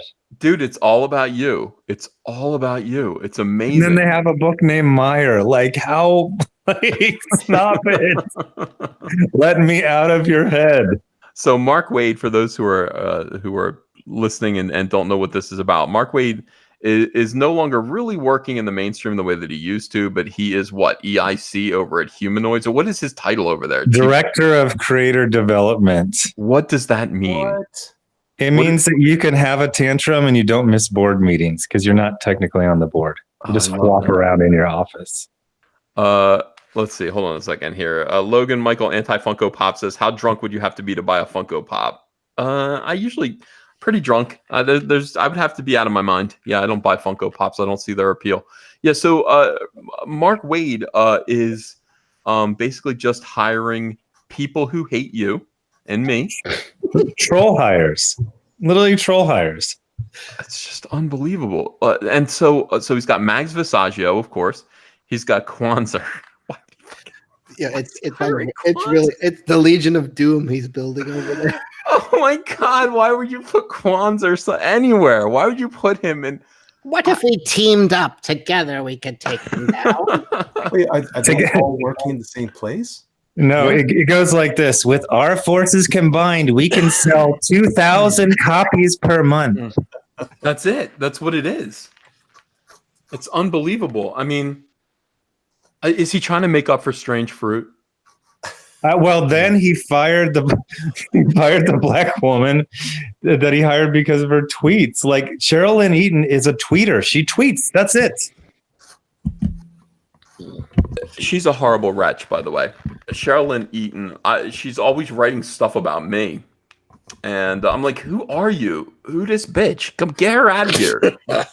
Get this person out of here with your faux sincere weirdo pseudo-intellectual tweets about how I'm a white supremacist. Get your ass out of here. Her last article said that your Cyberfrog actually looked very well, and she was looking forward to it. That's not true. No, it's that's less I just convincing. wanted to change your tune like on the track. Oh, suddenly she's great. I agree with her about some things, you know. Cecil, that was less convincing than when my buddy told me that Wesley Crusher was going to be in the new Puckard show. I told him he's not allowed to talk to me for 1 week. You believe it? Yeah, so that's what Mark's doing right now. Now he hired his ex-girlfriend. He hired Devin Grayson, which was really weird, really weird. I like Devin Grayson. She wrote Ghost Rider for Trent Kanuga. Well, you know, it's a French-owned company. They probably love that. They're like, it's so continental. It is pretty bizarre, and I don't even know what they're doing. But this is the thing. The difference is, I think that we're kind of looking for people, and there are so many people here who are actually trying to do their own comics. One of the number one questions that I get every single day is, I'm a writer who wants to do comics, but how do I find an artist? How do I find an artist? It's like, boy, we've got them here. You know, great talent. That's what we look for, and that's all we look for. You know, someone like Kevin Sharp popping up. I wonder what his stuff looks like now. I'm gonna look it up, Zach. Actually, follow him on Instagram. I've been following him for a while. Really? Yeah. All right, hold on a second. Zach doesn't care. Zach's got artists coming out of his ears right now. Yeah, I can always use more. I mean, that's actually I was talking about the choke points before. I was desperately trying to find a pre-press guy. I did that, and now it's more of a capacity issue with artists. So yeah, I'm always looking for artists, specifically, you know, line art. Well, let's look at this guy here, Kevin Sharp art. yeah, but Zach, you love looking up like where are they now, and that's why you like that cartoonist kayfabe. Cartoonist kayfabe. I love that. I could watch them dissect an issue of Wizard over and over. It's so good, and they do the same thing. They look at the the drawing contest, the Bart Sears thing, and then they look every name up to see what the hell they did. And I'm like, that's exactly what I could picture you doing with every single name they come across. So they're doing Dark Knight Returns right now. They just did issue 3 of Dark Knight Returns, and it's freaking fantastic. It is. It's a great channel, and it I don't know what their story. I only know him really from. I didn't check out the hip hop thing he did, but I did look at the X-Men thing. I liked it. What is it called? What I think happened is I think it was basically counter programming. I started a series called Comic Book Good Cop, kind of basically copying them. Yeah, And I think they saw the popularity of comic book YouTubes, but they're like, what if we went it from the good cop perspective? One of the guys is actually a professor, and the other two are very, very knowledgeable. So they do, it's kind of more like deep lore and knowledge, and they know all about these people and what school they went to, and that's a great show. And they've been building it up. They've been consistent. All these other people, they dip in for 2 weeks. Scott Snyder's like, I'm going to do a YouTube. And then he quits like 3 weeks later. No, you got to do you got to do it for 6 months. You got to be consistent. They built it up. They get a couple thousand on each video. Look at this. Look at who gets a couple thousand. Cartoonist Kayfabe. They'll get 2,000 to 5,000 on their videos. Yeah, I'm subscribed. You're not seeing this, Zach, because I'm pretty sure, but I'm looking at Kevin I can see artwork. it. He-Man, that looks great. He-Man dressed as Skeletor. He's got Skeletor's suit on. That's a badass idea. He's got his gear on there, I think, and he's holding a Cylon helmet. So is that Faker then? Because I know Faker, the Faker action figure was kind of, it had like the blue skin and stuff. So. Yeah, I don't think it's Faker, because Faker was just He-Man but blue, and I think he was wearing He-Man's. Hold on a second, Kevin Sharp. So we gotta find something nice. Look at this. Look at his Hulk, dude. Look. Hold on, I guess he's bigger. I hope this isn't porn. I'm always afraid it's going to open up into some porno site, and I'm going to be like, look at this, man. You got 5 stages of Bruce Banner transforming into the Hulk. So much better than that, than Go-Gurt Hulk. Zach always says, I'm dangerously verging into 2017, Zach, but I missed 2017, Zach. Go-Gurt Hulk. I haven't heard you talk about Go-Gurt Hulk in a long time. He got slimmed down. He's now called Brawn, except for he lost half of his mass. He's like I don't know, like yoga. No, he's not Yogurt Hulk. He's Yoga Hulk. Hot yoga Hulk. Oh, yeah, I miss all that stuff, man. This is the real Hulk. People say, well, why? They had to change him because he's just one of several white male Avengers. And it's almost like it's a shame because it's not his fault that he's a white male. I hate to say that. It's like he's doing the best he can to stay green. Exactly. He's look, I mean, these characters are so good. You can't improve on them.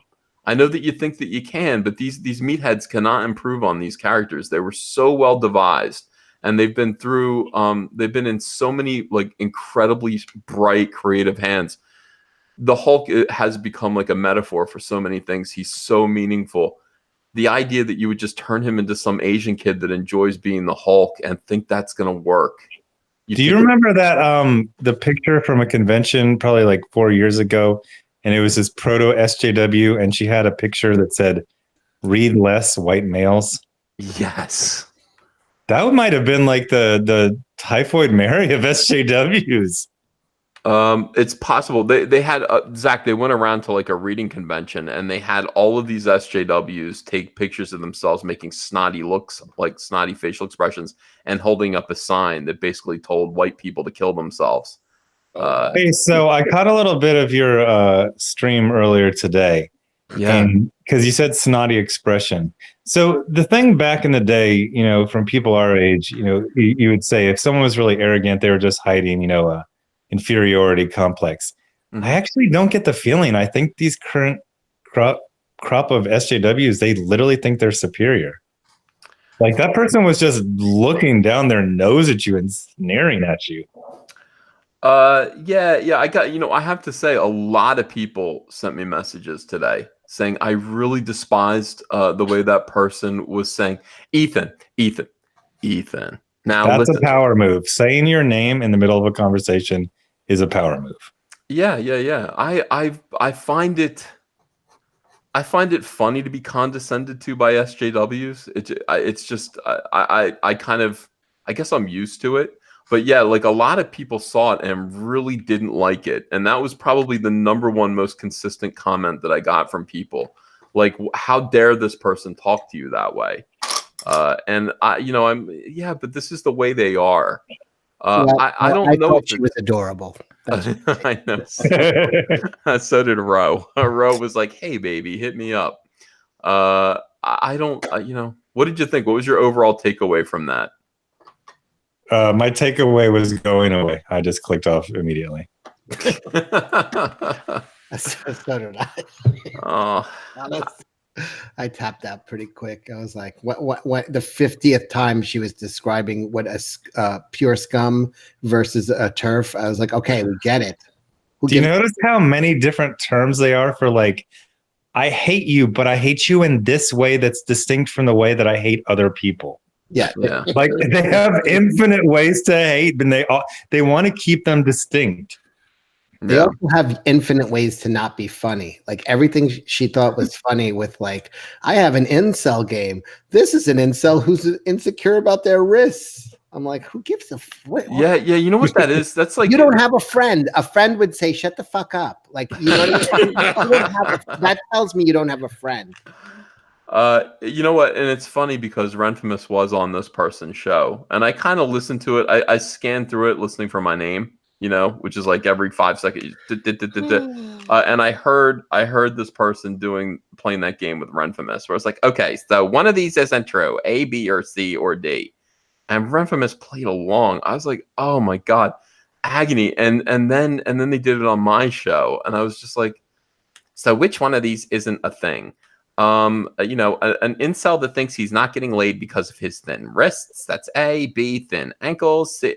What the hell? Like these people, I think I said it over and over again. None of this is real. None of anything that you're talking about is real. This is all bullshit. It's a way of avoiding reality. It's just it's a hobby. Yeah, it's computer. It's the internet.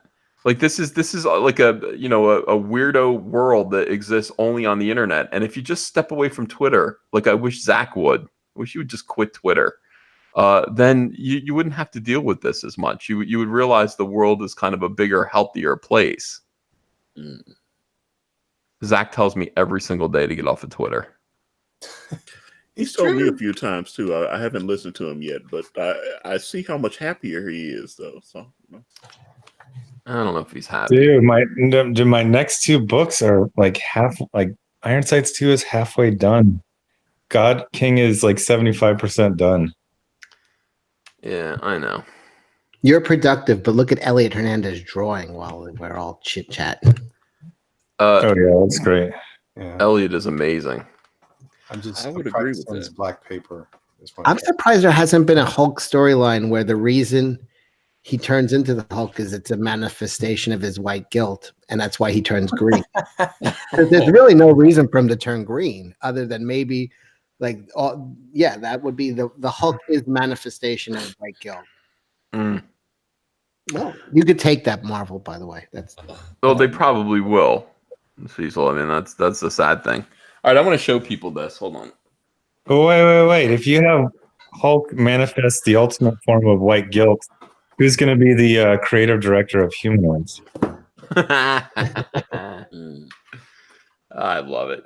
Creative director, Mark Wade. Is that like the architect of Lions Forge? Oh No. The architect of Lions Forge sells 500 copies, and the creative director of Humanoid sells 700. They're distinctly different numbers. Now, creative director in the normal circumstances is involved with artwork. Is he involved with artwork also? I don't know, kind of like snow angels of tantrums on the floor with like put up pieces of paper, maybe. Yeah.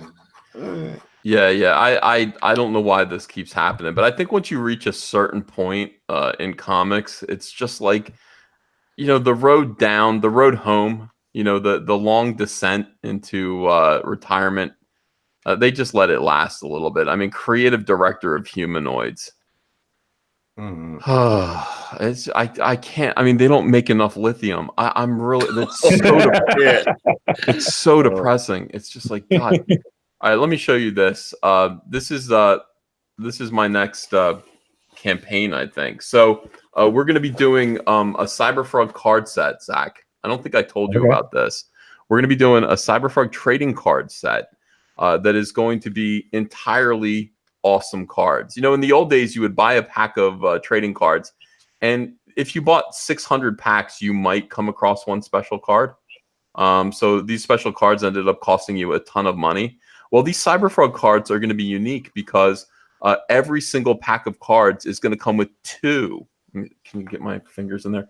Two sketch cards, two pieces of original art. Okay, I got the cards printed up here. I'm going to be doing a bunch of these. Look at this. Look at this big crate of cards here that I got to draw on. These are the Ethan Van Sciver cards right here. Congratulations. This is a rare and exclusive hand-drawn sketch. This card is signed by Cyberfrog creator, and then I'm going to sign it right here, presumably. On the other side, this is the sketch surface. So I'm going to be doing, I don't know how many, maybe 200 like color sketches of Cyberfrog. And then I'm going to get ComicsGaters, all of your favorite ComicsGaters, ComicsGate artists. These are their cards. Mine are green. Okay. So mine are green. Theirs are going to be red. I just got these cards printed up. I'm going to send them a bunch of them. Most ComicsGaters have volunteered to be a part of this. Who do you got so far? Who do I have? Elliot is doing some. Yep. Everyone is doing them. Name him. I mean, literally everyone is. Is Zach doing one? Zach's. Well, no, yeah, you can't just be one. You have to do like at least 25. No, there should be one Zach card. One. Exactly. No, I mean, I'm okay with that. Zach, the rarest of them all. Zach would have to do 25 of them if he wanted to participate, and he would certainly be invited. John Malin is doing them. Doug Don't Knaple. do it, Zach. I'll negotiate you down to one. One. It'll be like the golden ticket. One. Mike Miller is doing them. Doug Knaple. Everyone that people are listing have already volunteered. No, Nasser is not doing one. You have to be an artist. But yeah, they're going to be doing at least 25 color sketches of Cyberfrog. And so when you buy a pack of cards, and they're going to be more expensive than usual. Okay, they're not like $3 packs of cards. They're going to be premium cards with I think 8 cards in them. 2 of them will be sketches, and then the other 6 will be special, beautiful Cyberfrog cards from different sets. You will get 2 sketches. They will be. I mean, the thing about this that's going to be so amazing is I'm going to have the packaging of this actually list all of the ComicsGaters' names on them. I really feel like this is going to lend just an awesome prestige to ComicsGate. It's like these are the people that you watch, that you follow on YouTube. These are the guys whose campaigns that you backed. We're all working together. Friends of Cyberfrog, congratulations. This is a rare and exclusive hand-drawn sketch. The autograph will be on the back by the artist who did it. And I'm psyched. I'm absolutely psyched. I'm going to put everybody to work. We're going to run a campaign for these. So you'll be able to buy as many packs of these cards as you want. The other thing that's going to be in here, Zach, normally they come with a stick of gum. Okay. I'm not going to do a stick of gum. I'm actually producing Cyberfrog coins. There will be a series of 6 coins. You will get one of them in every pack. Every pack of cards will have a Cyberfrog coin in it that is made of a 50-cent piece, a real 50-cent piece that's been turned into a Cyberfrog coin. And then there are going to be some super rare ones that are like black gold. There's some crazy stuff that they're talking. So every single pack, instead of a stick of gum, maybe you prefer the stick of gum, will have a coin. It's a real coin. It's a real 50-cent piece that has been turned into a Cyberfrog coin. Is there chocolate in the middle? Oh, wouldn't that be great if there were? Yes. These are called ribbit coins, by the way. I told Mike Miller about this the other day. Mike's into Bitcoin. These are ribbit coin, and they're in production right now. So it's going to be pretty exciting.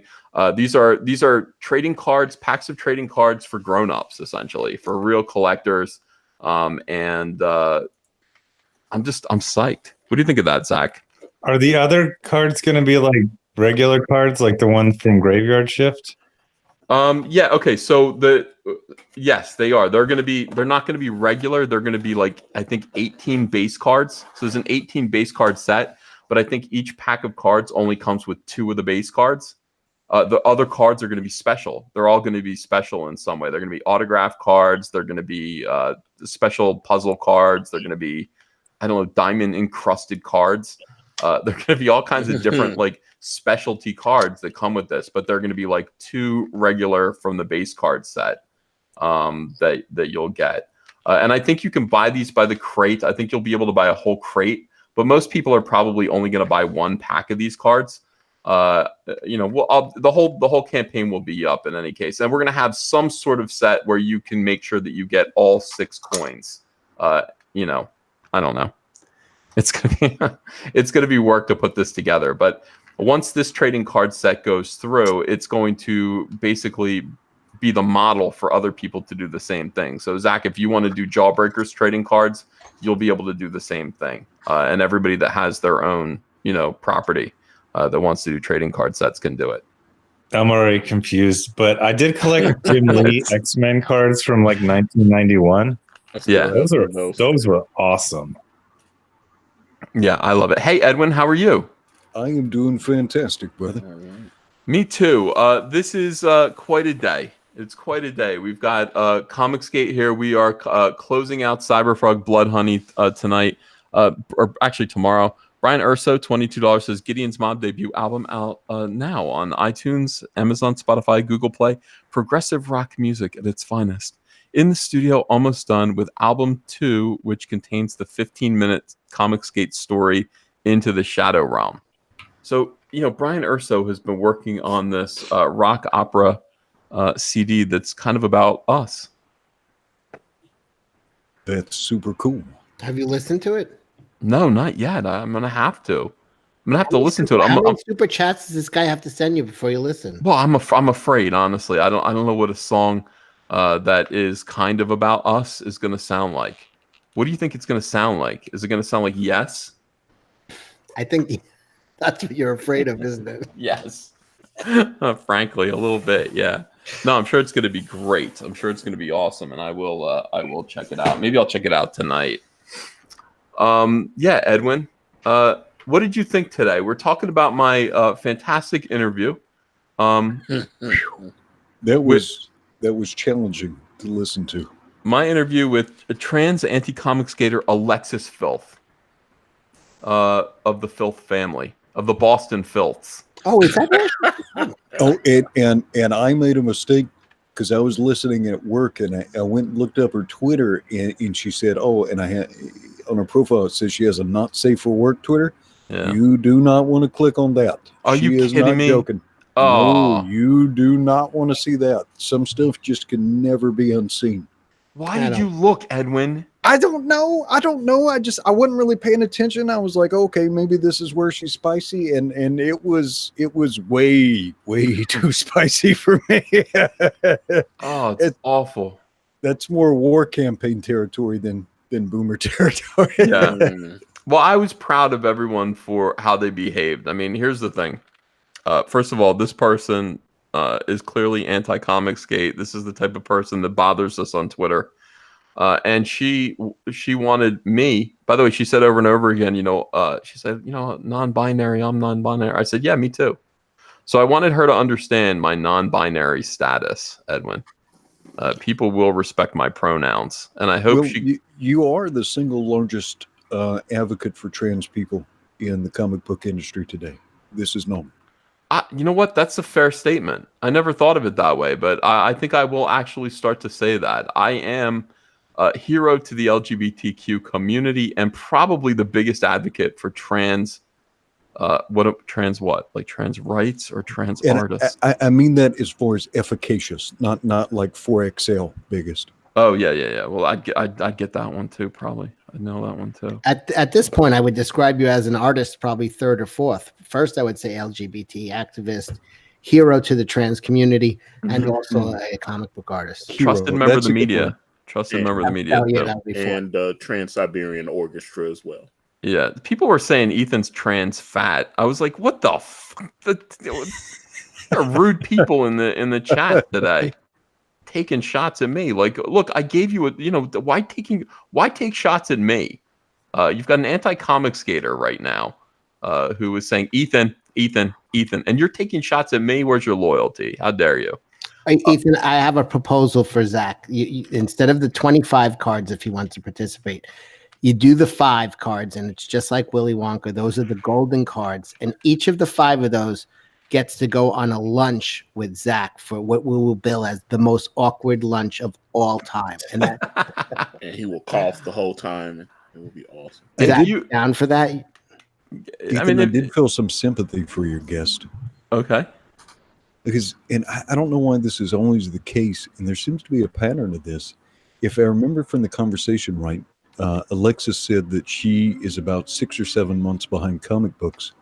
She doesn't have any disposable income. Yeah. Why is it that these people who cannot afford a comic book are out there trying to find all these particular issues? I mean, if you can't afford a Marvel comic book, you've got bigger problems. Well, I mean, this is a point that seemed almost cruel to make, and I kind of during that whole interview, I kind of decided what power level I was going to exploit on this person, and I said that is not the point. That you're sitting there saying to me in one sentence, why can't more of these comic books be for me? And then in another breath saying, I don't have any money for comic books, is almost too perfect to be true. It's almost like, hey, Zach, here's a slow ball right over the plate. You know what I mean?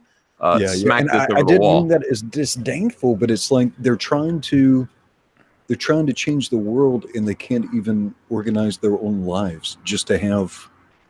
And I went back and listened, and she had said something like, hey, why can't there be more comics, for us, for people like me? And I said, there are plenty, and the comic book industry's dying. So why can't we just make comics normal again? Why can't we just make comics that actually sell? And that was about as cutthroat as I wanted to get, because I'm sitting there in a chat with somebody who, actually was, I don't know. I mean, it actually came on the show. And most of the time when people come on the show who are anti-ComicsGate, it's not to have a nice discussion. It's to get in here and say, you motherfucker. We had Scott Kurtz on, and Scott, I was just thinking about him, but I had a nice conversation with him. You did? When? Yeah, I popped in for like 10 minutes, and it was kind of like, you ever stand in like in the middle of a storm, and then it'll get just quiet for 1 second, and then the wind will start blowing. We had a little conversation in between all the other stuff, and then. Well, you had a question, Zach. I remember this now. Zach showed up, and just basically, Zach's concern is, his main concern is, how long am I going to be punished for the one mistake that these people have on me? You know, calling Heather Antos, you know, a dumpster. How much longer after an apology, you know, after this or that, are you guys going to hold this over my head? Like, what is the statute of limitations on your SJW abuse? And he had no answer for that. He was bringing something up that you had done like 2 weeks earlier, and I was like, I just basically said, so you like, is it worth talking about for 2 weeks? Yeah, You well, basically said no, it wasn't. You're like, you know, statute of limitations had worn off. yeah, but you know, that's all nonsense. They'll never forget any of this stuff. And you know, when you bring up a point like that, you're asking an SJW to behave like a human being. And it's not about that. It's not about behaving like a human being. It's about holding you in check. It's about silencing your voice. It's about keeping you quiet and contained and afraid. So, you know, that's his conversation with you. Like, he wanted to come after me, I think, hard because I represent something that, Zach, you don't. I'm even worse than you. I'm worse than you to these people because, well, I am somebody who they're like, when you were one of us. How could you beat up on us the way that you are? You were one of us. This is a betrayal. Yeah. Like, when are you going to stop? And Scott actually said that, when are you going to stop beating the shit out of the comic book industry? I was actually taken aback by that. Like, that was quite a quote. I actually talked to Andrea about that after he said it. When am I going to stop beating the shit out of the comic book industry? What do you think of that? You don't. In fact, you barely criticize anybody's work except at Star Wars. You kick the shit out of, though. Yes, because I'm a stranger. I don't have anything to do with Star Wars. But the idea that, like, the comic book industry would come after me, they were either actively involved, they were actually complicit in trying to utterly destroy my reputation. Not only destroy my career. So it's a, you know, it'd be one thing to say, you know what, you know, we don't want you to draw comics anymore. We don't want you to be a part of this industry. That would be one thing. No, what they actually wanted to do instead was make me pay a really, really high price for having crossed them within this stupid comic book industry, which was to label me a Nazi. They wanted to take my reputation. They wanted to make it so that people would question for the rest of my life whether I worshipped Hitler. That is the reward that I received for 25 years of drawing Green Lantern, of offering them, you know, wonderful ideas, of giving them all T-shirts with cool symbols to wear, of lighting people's imaginations on fire. My exit gift wasn't a gold watch. It was a despoiled, utterly ruined reputation as a white supremacist. And this idiot, this fat idiot, wants to sit there, this grotesquerie, wants to sit there and say to me, when are you going to stop beating up on the comic book industry? What the fuck? Excuse my language. But what the fuck? Never. How about never?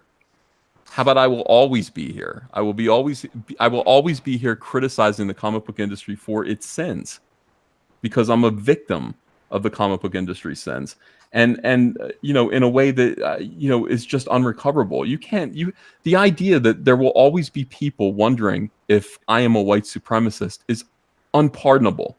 That's not something I will ever forgive, ever. And anyone who is actively involved in that, I will be avenged. I'm right there with you, brother. It was bizarre to me when, like, Gail Simone was telling people I was KKK. I'm like, is this for real? Like, that's just not, that's as hard as you can go with someone. You want to say, well, you're an asshole. You know, it's like, that's not true either. I'm a wonderful human being. But at least that's, you know, that's an opinion. You want to actually lie to people and say that, like, I think that white people are better than black people, that I beat up on minorities, that I hate gays. What the hell is the matter with this industry? And then you want to also go, well, what, you should protect and be complicit and protect the people that actually do this to other people within the comic book industry. And by the way, we're also going to say that you are somebody who abuses, you know, who actually abuses and harasses minorities. You belong to hateful harassment campaigns. this isn't something that's tolerable. This is why ComicsGate will continue to exist, because this continues to go on.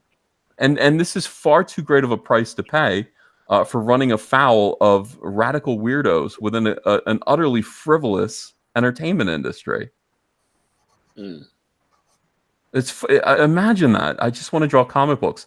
Well, the price for that, the price for not agreeing with the majority crowd, is that we're going to label you a Nazi, and we're going to use our connections within the tabloid media to label you as somebody who hates people of color. Are you kidding me? Like that's not okay. Zach, right or wrong? Yeah, well, I mean, by coincidence, I'm actually going through a lawsuit based around things he just described. Yes, I'm very, very familiar with it. It's always been that thing. It's like, you said something rude about Heather Antos 2 years ago.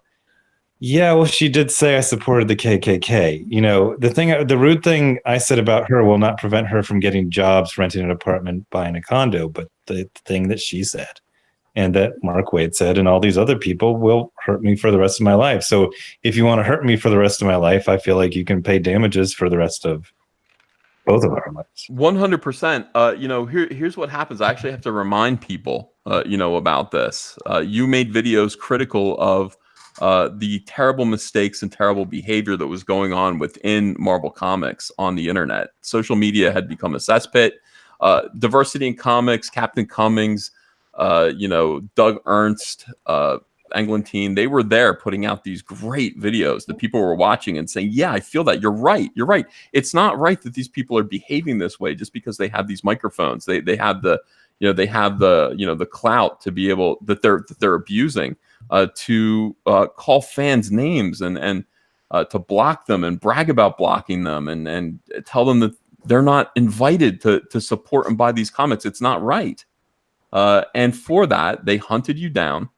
They found out your real name, which was not a matter of, it wasn't something that you wanted. His name is just, if you find his gamer or something account, you can see his name's attached to it. So it's public information. No, you doxed him. Yeah. Diversity in Comics, that was your name. Your name was Diversity in Comics. You never wanted people to know that you were Richard C. Meyer. You wanted to remain anonymous. And that kind of I had seen actually when I first got into YouTube in like 2016, I watched Comic Book Girl 19, Kevin Smith, and Mundane Matt. And Mundane Matt got doxxed. He got swatted. So I go, whoa, this is actually like a dangerous game. So I knew it was going to be bad, but I was never prepared for, I mean, these evil people they found a critic, they lost their mind, and they say, this guy needs to be homeless. This guy needs to be unemployable for his entire life. Him and his family need to starve to death. Oof. You don't get to decide that, Heather Antos. You don't get to decide that, Mark Waid. Like, you people are the bad guys. You're the villains. Stop using minorities as your shields and, oh, I'm going to hire her. Oh, or, okay, get out of the way. Ex-girlfriend, you come forward. Like, what the hell? No. Mark Waid never cared about Cheryl and Eaton. It's a black female who's on Twitter all day. Okay, yeah, you got 2 credits. Yeah, you're hired. Oh, wait, you actually can't write? Ex-girlfriend, come on in here. I mean, Mags Kwanzaa, he's using Mags for trans status, Kwanzaa for his black status. I guess that isn't a status. But then they're like, oh, that's 3 years ago, 5 years ago, 10 years. It's like, no, you're an evil piece of shit today. Yeah. All of us have gotten better. Everyone, this whole group, I've all seen people improve or at least get smarter. They're all still the same, and they're just selling worse than ever. That Lion Forge hired. What if they pay Gail Simone? She didn't even read their books. I heard it was a bucket. She was guessing, looking at the cover and guessing. This is how Bart Simpson does a book report. And the books came out and they sold less than 1,000. Yeah. She did. I mean, honestly, it was whatever they paid her. They paid her for her name value, not for anything that she was actually going to do. But what is her name value? She's speaking at the Diamond Retailer Summit. Nobody buys her books. No, Plastic Man, Freaking Domino. Every mom at Target knows who Domino is. It sells 16,000. Yeah. Yep. I'm gonna put your. By the way, Zach, while we're here, I'm gonna put your link to your GoFundMe. If people want to help Zach sue Mark Wade, let's get into that. Hold on one second. Support your boy Zach here. So yeah, so that one is, we kind of were quiet about it for about, like 6 months or so. Yeah. But at some point you realize their plan is to stall forever, use up your war chest. That's the tactic he used against that interracial couple who owned that comic book store. And they will stall every single thing that you can do. They will stall for 2 years. It's launched in September. It's now May. We haven't even decided venue. That still hasn't been decided. Well, let's go back and let's talk about this for people who don't know what's going on, because you don't talk about it anymore as much. You used to talk about it all the time. People knew what this lawsuit was about, but as time goes on, it becomes a little bit less kind of at the forefront of ComicsGate news, even though it should be absolute headline news all the time. So this all started initially, like what we were just talking about. I mean, Zach made videos critical of certain individuals at Marvel Comics who were misbehaving and their work was bad. He was just making videos about it. In return for that, they responded by finding out his real name and blasting it all. But when he was being threatened, blasting his real name all over Twitter, figuring out that Zach used to work somewhere. Okay, they found out where he used to work, and then they all brigaded his former employer, tried to get him fired. So I consider that to be, even though it wasn't the right employer, they still tried to take your job from you. Then they organized, and this, by the way, this person that I'm speaking about is Heather Antos, Miss $500 I'll teach you how to crowdfund. They all organized in private. We have the screenshots of them organizing in private to take down Zach's Patreon. Like a million different ways. How can we make this guy suffer? How can we make it so that he can't eat? How can we make it so that he can't pay his bills? And then finally, they got together and accused him of being a white supremacist. And that was pretty much the first time they pulled that out of their arsenal and started spreading it around that Zach was part of the KKK. He was a Nazi. Now, these are things that are meant to make your life dangerous. Absolutely. These are things that are meant to actually destroy a person's life. This isn't a matter of, hey, this bitch, she keeps getting spelling errors, through on the books that she does, and she's calling people Nazis on Twitter. She should probably rethink that, or Marvel should probably stop hiring people who do what she's doing. She actually sought out to destroy Zach's life for that kind of criticism. Zach, in response, had a little private video where he talked about these characters who were actively seeking to destroy his life because they were incapable of absorbing his criticism.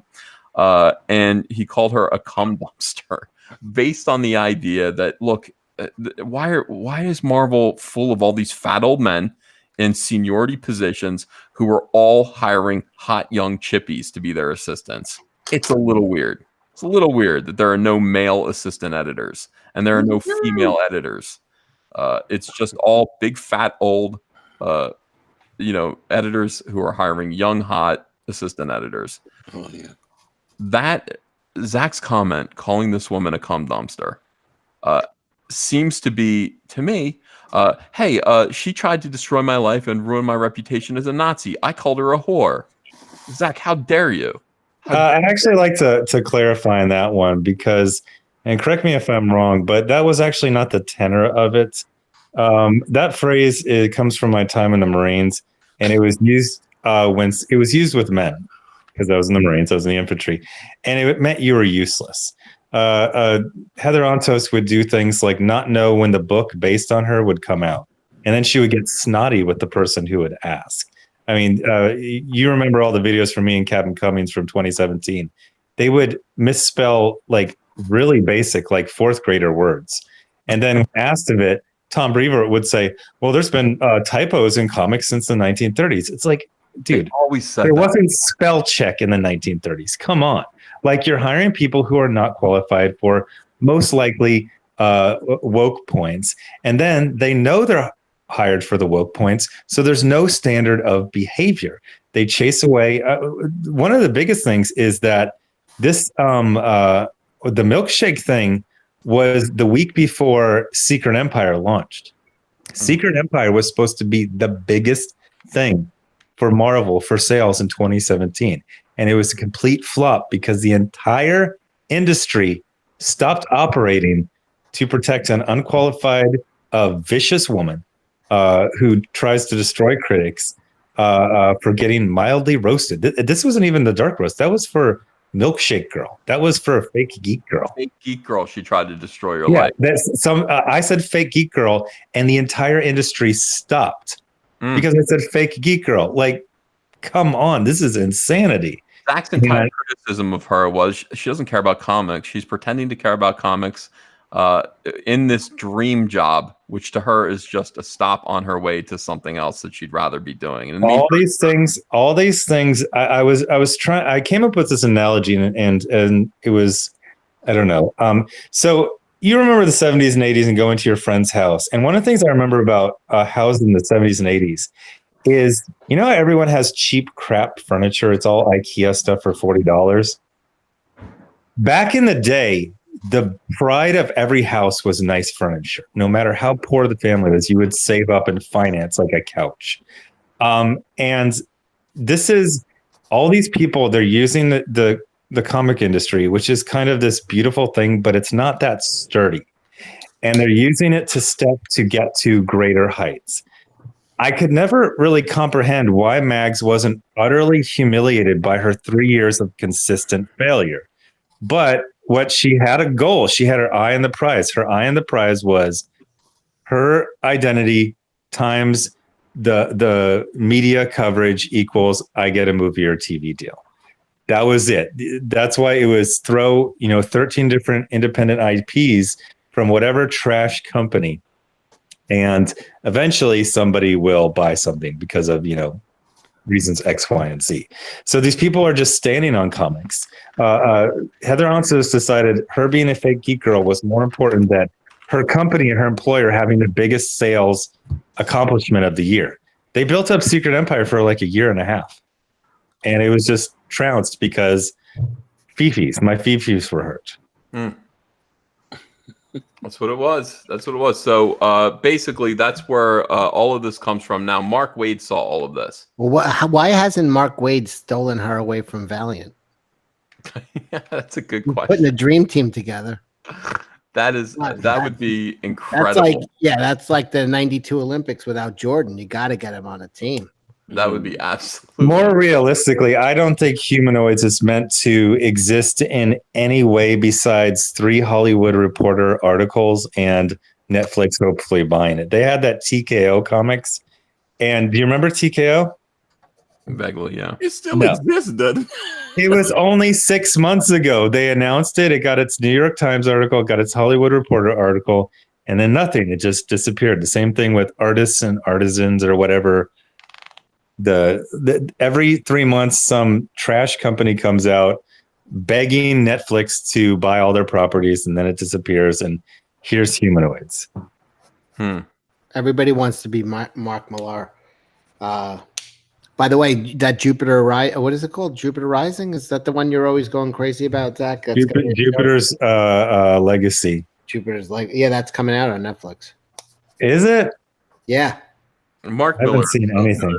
Mark Miller is uniquely great, and he's really fantastic. And he built that up for 20 years of hard work. He was doing Superman Adventures fill-in stories.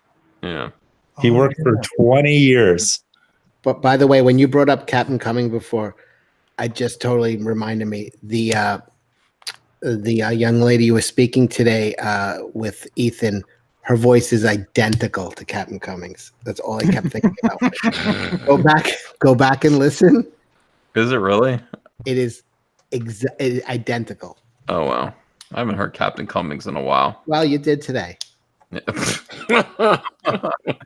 In any case, guys. All right. So basically, what happened, if you haven't been following this story, is that Mark Waid decided that he was going to white knight for all of the victims, because apparently these people are all victims of Zach. These people who basically, Zach had a YouTube channel. He's criticizing comics. They tried to utterly destroy his life to silence him. And they are therefore his victims. And Zach actually did something. Mark Waid decided to go and interfere with the contract between Antarctic Press and Zach's book Jawbreakers.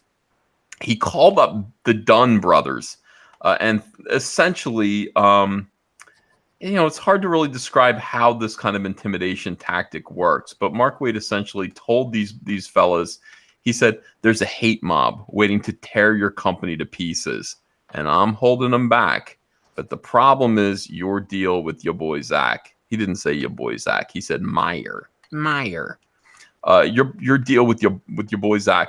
Now, this hate mob, we and he actually used the word we once, which was pretty funny. These people, if they could go away if you will just reconsider working with and publishing Jawbreakers. And the Dunn brothers were so shaken up by this that they decided that they would call Zach shortly after this phone call and tell him that they were sorry. And one of them said this through tears. He just said he's never faced this kind of bullying and an intimidation before, and doesn't think he can stand up to it, and doesn't think his company will survive. And he's sorry, but he's no longer going to be able to publish the most profitable book that Antarctic Press would have published in 25 years. Literally 25 years. Yeah. So they backed down. What Mark Waid did was a crime. It's called tortious interference. Somebody who, if two people have a contract, like Zach and Antarctic did, somebody who has no interest, okay, like no real interest in either party. This guy doesn't work for Ben Dunn. This guy, had no other agreement with Ben Dunn, nothing like that. Didn't really have any interest with Zach. No party like that can get in between that contract, threaten, cause whatever, be the cause of that contract to be broken. In fact, if it's not even that you have to prove that he was the cause. If he calls up and says you shouldn't do this with Zach, and then for any other reason the contract is broken in Texas, that is tortious interference. It's pretty cut and dry. Mark Waid was so stupid that he left a paper trail all over the internet of him talking about it, bragging about it. He even wrote to the Dunn brothers and said, please tell me in words that I didn't bully you that night. Just tell me I didn't bully you, please. And fortunately, the Dunn brothers did not give him what he wanted. They said, I am uncomfortable with this conversation, and it will cease now. Well, at the same time that he was begging them to lie, they were discussing with the family, going all the way up to the matriarch of the family, selling me the company. Oh, yeah. Do people know that? Are people aware of that? I brought it up briefly about a year ago. Say that again. Yeah. So basically, one of the Dunn brothers, it was Joseph. He was at his wit's end. He had these people were vicious and evil. They were calling his practice. And he basically said, he kind of joked. He says, boy, I just like to sell you the company and then be done with it. And I said, well, I'm interested. Let's talk about that. And he goes, really?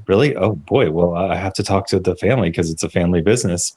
So yeah, he talked to them, and basically what happened is they had already promised if they ever did sell it to someone else. So he turned me down. But yeah, while he's doesn't want to communicate with Mark Waid, he's discussing with his saintly old mother about selling me the company. Yeah. Now, Zach told me this when it was going on. I don't think he ever made that public before. I talked about it briefly, and then I would delete the tweet. Yeah. It was one of those things where I get angry because they, it's that thing. A lie will get all the way around the world while the truth is putting his pants on. But Brian Denham, who's their social media manager, said a bunch of untrue things, and those things have been circulated by malicious individuals for going on a year and a half. So at some point, I would just get sick of it. It's like, no, this is not the Dunn brothers. This is Brian Denham. He's not a decider. He's a social media manager. Why did he do that, man? Brian Denham. Why did he do that? He's actually stabbed me in the back more than once. By the way, Tug helped you out a lot. He pulled up some pretty good information that I'm. Oh yeah. Tug was there from beginning, but I mean, the deal is just that these people, they destroy companies, they destroy stores, and they destroy livelihoods. Mags stepped to Hollywood on the back of stores going out of business with thousands of unsellable copies of trash, absolute garbage. And got nominated for an Eisner too.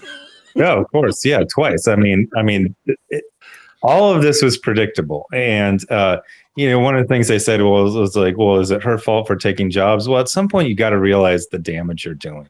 And the other thing is that Hollywood is not some amazing thing. Like, they pay you chump change, and then, you'll get invited to like one day of a shoot, and you're going to make, mid-tier ComicsGate money for getting a TV show or a movie made.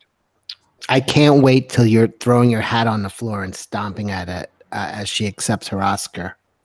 Oh, I don't see an Oscar, but I definitely do see like a Cartoon Network deal. Yeah, all kinds of weird stuff like that is going to happen and not really work out. Edwin, what do you think of all this? Are you still? I believe in her. I think Oscars are possible. It is bizarre days, man. It is bizarre days.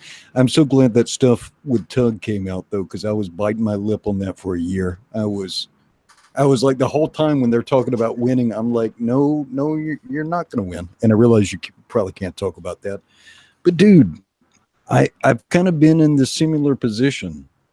I found myself one morning at like 5:30 in the morning having to explain to 8 police officers who had just been sent to kill me that it was about comic books. It's ridiculous.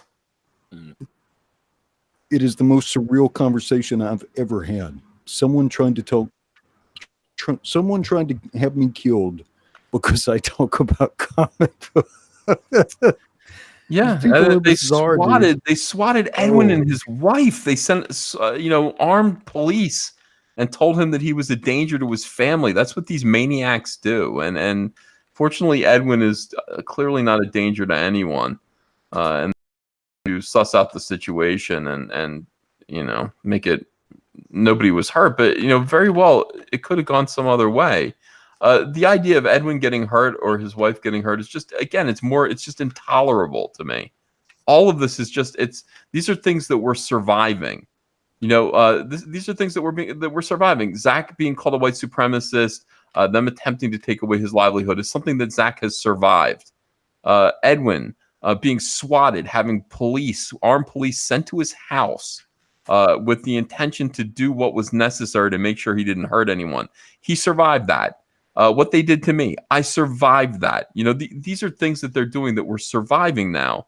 And it is, I find it absolutely intolerable. Now, like I said, Zach has, Zach has mobilized.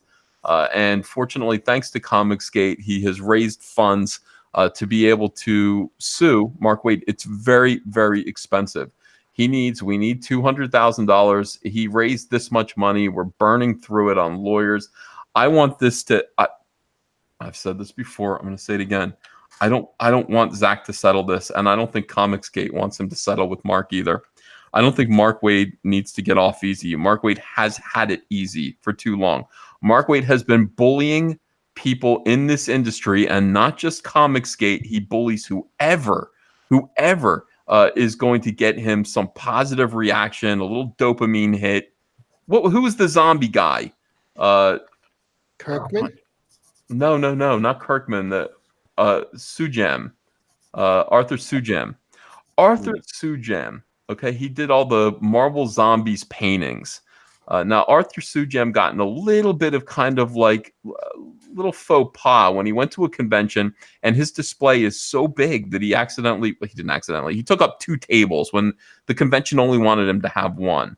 Now, this is one of those things that goes viral on social media. It's a small thing, but some dickhead wanted to make him give him a hard time. So it spread all over the internet how evil and sick and wrong and disgraceful Arthur Sujam is for going to conventions and taking up 2 tables when he was only entitled to 1. And what a jerk. And then all these weirdo blue-haired SJW women talk about how uncomfortable his privilege makes him feel, how this is just an extended form of manspreading. All of this stuff happened all over Twitter. Arthur is just trying to sell his zombie posters at a convention. And Mark Wade, of course, seeing his opportunity, and Arthur Sujam is no conservative. He's no Trump supporter. Mark Wade sees this opportunity. He goes on social media and says, I'm going to go over there and punch him in the face when I see him. I'm going to go punch him in the face. Oh. This is another thing. This is he did it to Jude Terror too. Jude Terror, Bleeding Cool reporter, amazing. These are people who we're not allies with. This is just who Mark Wade is. Mark Wade is constantly threatening people in this industry, bullying people in this industry for no other reason than it's going to give him a little bit of a dopamine hit. He enjoys being a bully while calling out other people for bullying. He is absolutely never going to stop this behavior unless it is imposed upon him that he needs to stop this behavior. That is why we have this GoFundMe account right now to raise money for your boy Zach to actually sue Mark Wade into oblivion. And that's what I want. I don't want this to get settled with Mark Wade having to issue a little apology. I want heavy, severe financial penalties for this. I want the apology too. I want it all. And the only way to do this is to actually see this through to the end. Mark Wade and his ridiculous lawyer, who is named Mark Zaid, this is how cartoonish this world is, are doing everything they can to stall. They're trying to make sure that this case does not happen in the state of Texas because it is cut and dry that they are guilty in the state of Texas. They want to have the venue moved to California.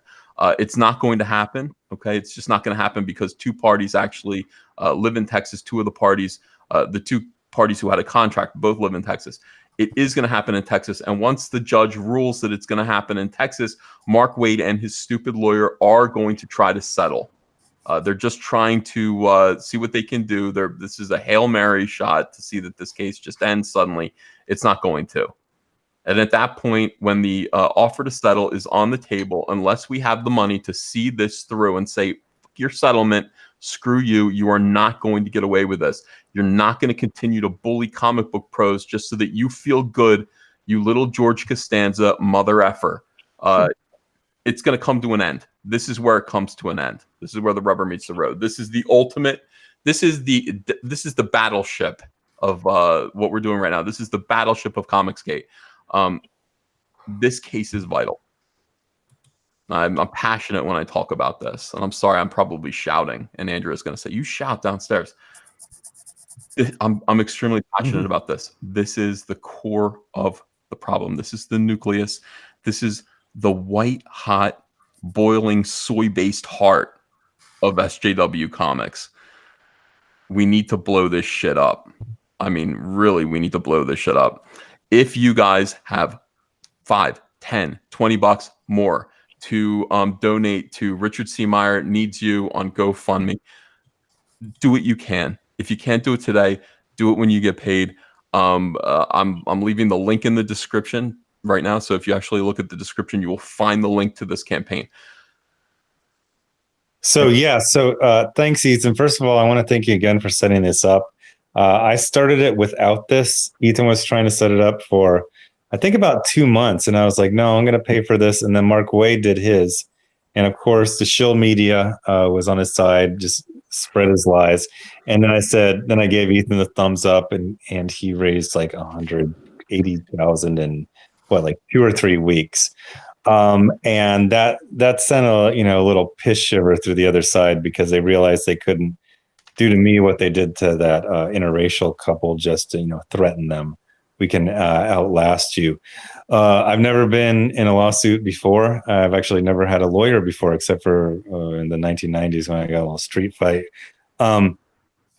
It's really expensive, and we got good lawyers, and they're expensive, and there are so many things that have to be done in a lawsuit. It's absolutely insane.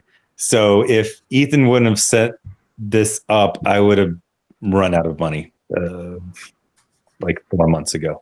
And then it would either had to, then actually it wouldn't be settled, and it would just be dropping it. I would just have to drop it, you know? So they've made it clear they're going to stall in every single way, shape, and form. They've already had to correct depositions or sign sworn statements because they oopsied some almost truths into them, and then suddenly magically remembered when Urqueda jogged their memory banks. But it's bad because, you know, I have people come to me, and I'm sure Ethan does, and they want to work, they need work, and they can't take work because some little George Costanza bully will send them a night letter or their boss a night letter within 12 hours sometimes. I mean, these people actively hunt for, oh, you gave $25 to make my campaign and you put your name instead of anonymous. You did a like on a tweet. I mean, these are malicious, evil people. And they really do have to be stood up against. And, you know, one of the frustrations, I keep talking to my lawyer, I go, at one point, is he just going to see like, oh, geez, I made a mistake. Like, what can I do? And the senior lawyer told me at the last meeting, he says, you can't change him. You just go for a dollar amount.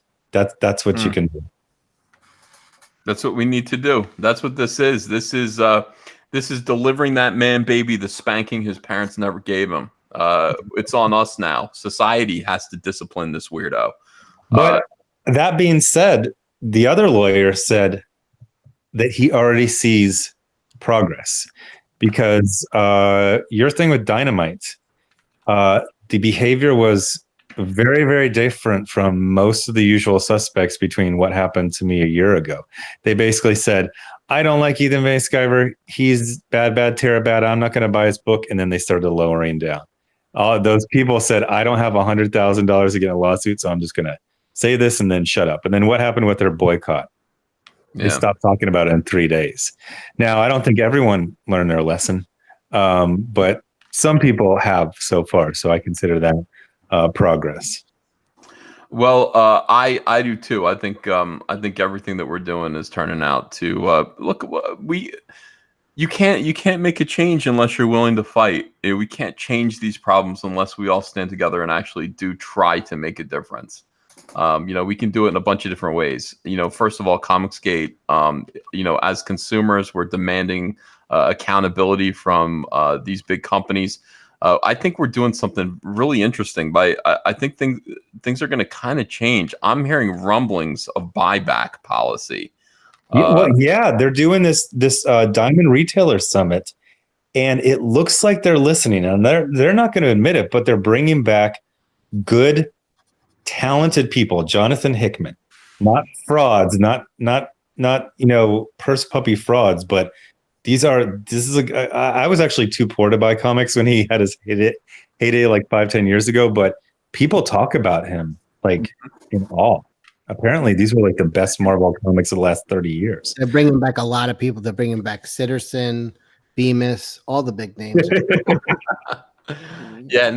Hickman's Fantastic Four was really good.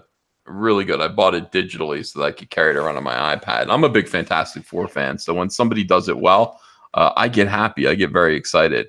Hickman would be great. Yeah, they're doing buybacks. They're doing I think DC is doing returnability on more.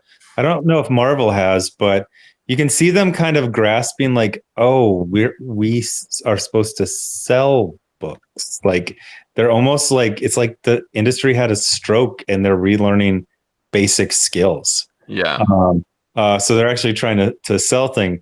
Now, one thing I thought was very interesting is they brought Mark Waid to speak for 2 different companies because one of my lawsuit is based around him defaming me maliciously to destroy basically an entire avenue selling in comic book stores.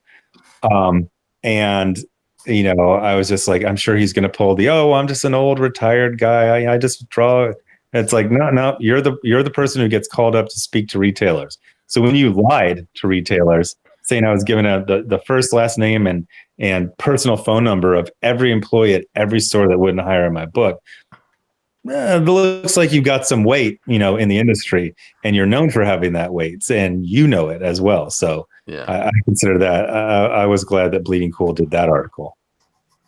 Yeah, me too. This is the thing. Like, I think that your the results of this lawsuit are really going to change things. You know, for the better or worse. I mean, things are going to change because of this. So it's important that people contribute. I think Zach's right. Things are already changing. People go up to a line and then they stop. I'm noticing it too. Just even on Twitter, people will say something and then they pull back because they're actually already afraid of what's happening here. Well, yeah, because there's like each gate has had a lawsuit. You had Jeremy, that was what? Right. Gamer Gates. Yeah. You have the Vic thing is anime manga gate, and then this is ComicsGate. And the thing is, as much as them saying we're on the wrong side of history and we're the evil people, none of these things are getting summarily dismissed. You know, Jeremy, he wanted an apology. He got that. A very humiliating, demeaning apology in front of a brick wall. I don't know if that was a callback to 1980s stand-up comics or something like that. Yeah. That guy's been in way more humiliating situations. I guarantee it. Oh, I don't want to know. I don't want to know. I do. But yeah, this is the big one. I mean, we got Jeremy won. You know, Jeremy got what he wanted. Jeremy called me up and said, "Do you think this is enough? Like, do you think I should be pushing for money?" I'm like, "This guy doesn't have any money." Exactly. Yeah, that guy has no money. So well, yes, you know what he has is his pride. That's what he has. He has his pride. Take his pride away from him, and that's what happened. That was a perfect result for that. Wade has money, and you know, look.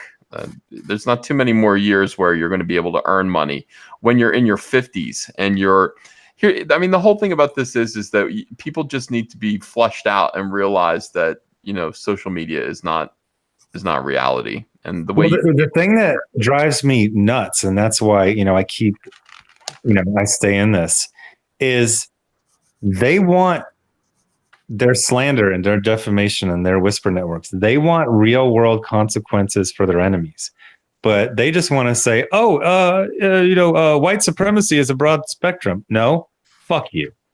You didn't mean that as a broad spectrum. Yeah. You meant that as a way to destroy my entire life, my ability to feed my children. So yeah, I'm coming for everything. And Marvel, please keep giving him gigs. He needs money. Yeah, he sure does. And I saw Mark Wade talking to Jamal Igle about me about 5 months ago and saying, just keep pushing because the ultimate goal is to see Ethan Van Sciver saying, do you want fries with that? Do you want fries with this bitch? $198,846 on the third cover campaign for Cyberfrog Blood Honey, which is, I mean, absolutely phenomenal. It is currently the biggest crowdfunded comic book of all time. Thank you all for that. By the way, you only had to sell 800,000 to get Bleeding Cool to acknowledge it exists. Did you see that little mini nuke that Brett Booth dropped this morning? Yeah, I saw where that. It says, I don't have the money to pay the news sites for coverage. I was like, oh, I guess I'm just a little Red Riding Hood babe in the woods. I didn't even realize that was a thing. So I'm definitely interested in hearing. I want to know more about that. I don't know if that's true. I mean, is that true? Are people accepting payola at Bleeding Cool? I mean, that's something that wouldn't shock me. No, they're far too scrupulous to do something like that. Wow. By the way, Donut Swan, thanks for $5. We need a petition for a buyback and strong social media policy that gets 1 million signatures. This would be a great time. Piggyback on the other petitions. That's not a bad idea. You know, we do stuff like that. I think the Hickman X-Men books are going to be huge hits, and I think they're going to start. Like I said, we're seeing progress. We are basically trying to turn a battleship around, and we saw progress with the very, very muted response to Ethan having a variant cover, and we're seeing the hiring practices. You know, we're seeing. I still can't believe Valiant decided to hire Heather Antos and Mag. That's ridiculous. Of course they do. Why do you that? I mean, it's like, you know, Aubrey Sitterson is going to be EIC of Marvel Comics pretty soon. Why do you doubt it, Zach? Don't let these things surprise you. Every move that they make. Well, no. I think Matthew Rosenberg is the one being groomed to be the next Tom Brevoort. Oh my God! Just get Tom Brevoort. You know, it's funny. It's like I exist this way when it comes to Star Wars. I'm just like, Yeah, as long as Ryan Johnson isn't directing the next 3 movies, just get him out. Yeah, but the Game of Thrones guys are even worse. I just get Ryan Johnson out. I'll worry about them later. This is the way I am with Brevoort. It's get They're not Brevoort out of here. Boy, they're not as bad. They just were in a rush to go do Star Wars. So they I took think that's true. 2 seasons worth of stuff and they put it into 6 episodes. That's what happened. I think you're right about that. I do. Yeah, so this is the thing, that every decision that's made is made for spite, for ComicsGate. Like, we exist. All they think about is this is gonna drive them crazy. I don't think about that really at all. I think it might cross my mind sometimes. But the decisions that I make aren't about them. They're about me making money. I don't know why they're not like that. I don't know why they're not like us, and they're not thinking, I'm going to do this because it's going to make us the most money. No, major corporations are making business decisions on what will hurt Zach's feelings. It sounds crazy, but it's true. It is true. It's weird, man. It's almost like I think they realize at this point the time for profit has passed. Like, they really can't make any money in comics at this point. They really are kind of. It's like making a second. If I may interject for a moment, it's like making a second printing of something and keeping the original cover. It's like that. Yeah, I tried my best on that, Cecil. I know. I heard you. I really did. I tried to talk to Zach and get him to. How many covers you got going there, Ethan? 3. I got 3, and I might make a 4th one that I just keep for myself. Like, I was thinking about this. The ultimate power of doing what I'm doing is that I have all of this money in the bank, and all of this money in the bank it's for comic books. It's for making my comic books. I can take this and I can go, I'm going to make a special cover that there's only going to be 100 prints of, 100 copies of, and I'm going to keep them for myself in a box over there. And I can do that because I have the money to do it, and this comic book is mine. God damn, it's cool, Zach. I'm going to do a little math thing with you, Zach, right now. Do you know how many copies of Jawbreakers I have? I have 1. You know how many I would have if you put a different cover on? 2. 2, yeah. That's twice as much money, Zach. 100% profit. And by the way, it's not too late. I mean, I know you did the remastered thing, so you can just go back and then we'll do a new cover for you. Relaunch. Well, there's also the other deal about you got to have 1 fulfilled before you do the next one. And I'm actually going to be launching God King like the day it might even be sooner than possible, because I got the art. It's so good, but I want to do a longer campaign. So I got to factor in, maybe 4 months of having this one open, and then 4 months of having, or maybe like 3 of having Iron Sights 2 open. By the way, I am just a little more than $1,000 away from hitting $200,000 on this. I just realized $200,000 would be a good way to end this campaign. That's what I want to get to. And Andino Palicio says, "You son of a bitch, EVS, you need to give up those covers." No, I'm going to keep them for myself. Somebody said I'm the small variant covers. I am. I'm going to print variant Release covers the book, Ethan. By the way, just to prove my point, about 25 minutes ago, I bought the 3rd cover of Ethan's book. I'm back of $42.91. Oh, While wow. you guys were talking, I bought my 3rd one. So yeah, I was like, I said to myself, I'm not going to buy 3 fucking copies of the same comic. Well, that's stupid. But you know what? I'm a comic collector, and it's in your blood. You're like, I gotta have the fucking 3rd one, and I just did it while you guys were talking. That's nice, man. Tex Truman says, Ethan better just get Cyberfrog out at this stage. It's going out. It's going out tomorrow. Downshift idea. Jawbreakers variant with Lady Justice with the scales on the cover. All proceeds go to Our Boys War Chest, cover done by EVS. I mean, that's a thought. I mean, there are things that you can do, Zach, to actually raise more money using the comic book that you pretty much already own. Or, just do a mini comic or something like that. Just release the Kelsey Shannon story as a miniature comic. The story of his life? No, the Kelsey Shannon story. E true Hollywood story. If you do pre-orders, I'm already in on that one. Yeah. What do you think of all this, Edwin? Do you think Zach should release a new version of Jawbreakers with a different cover, or no? Is he right? Well, you know. I think he should. I Trapped think in a Calvin Klein commercial. He can't get out. as months go by, like new people discover this stuff, right? From everything, from all my tracking, ComicsGate in the independent comic book market has only been growing and growing and growing. I mean, I still have people discovering Cyberfrog. And so, yeah, if you've got a great cover, if you can get yourself a Kelsey Shannon cover, get yourself an Elliot Fernandez cover. This dude is the real deal. If you've seen some of the stuff he's done on the auctions and Drawn and Quartered, I mean, he's got some gorgeous stuff. Oh And yeah. put it out there, because every month new people come to this and new people are discovering it. I mean, look, Cyberfrog sold what, you're $1,000 from 200,000? Almost, yeah. I think I need $1,019 to get to 200,000.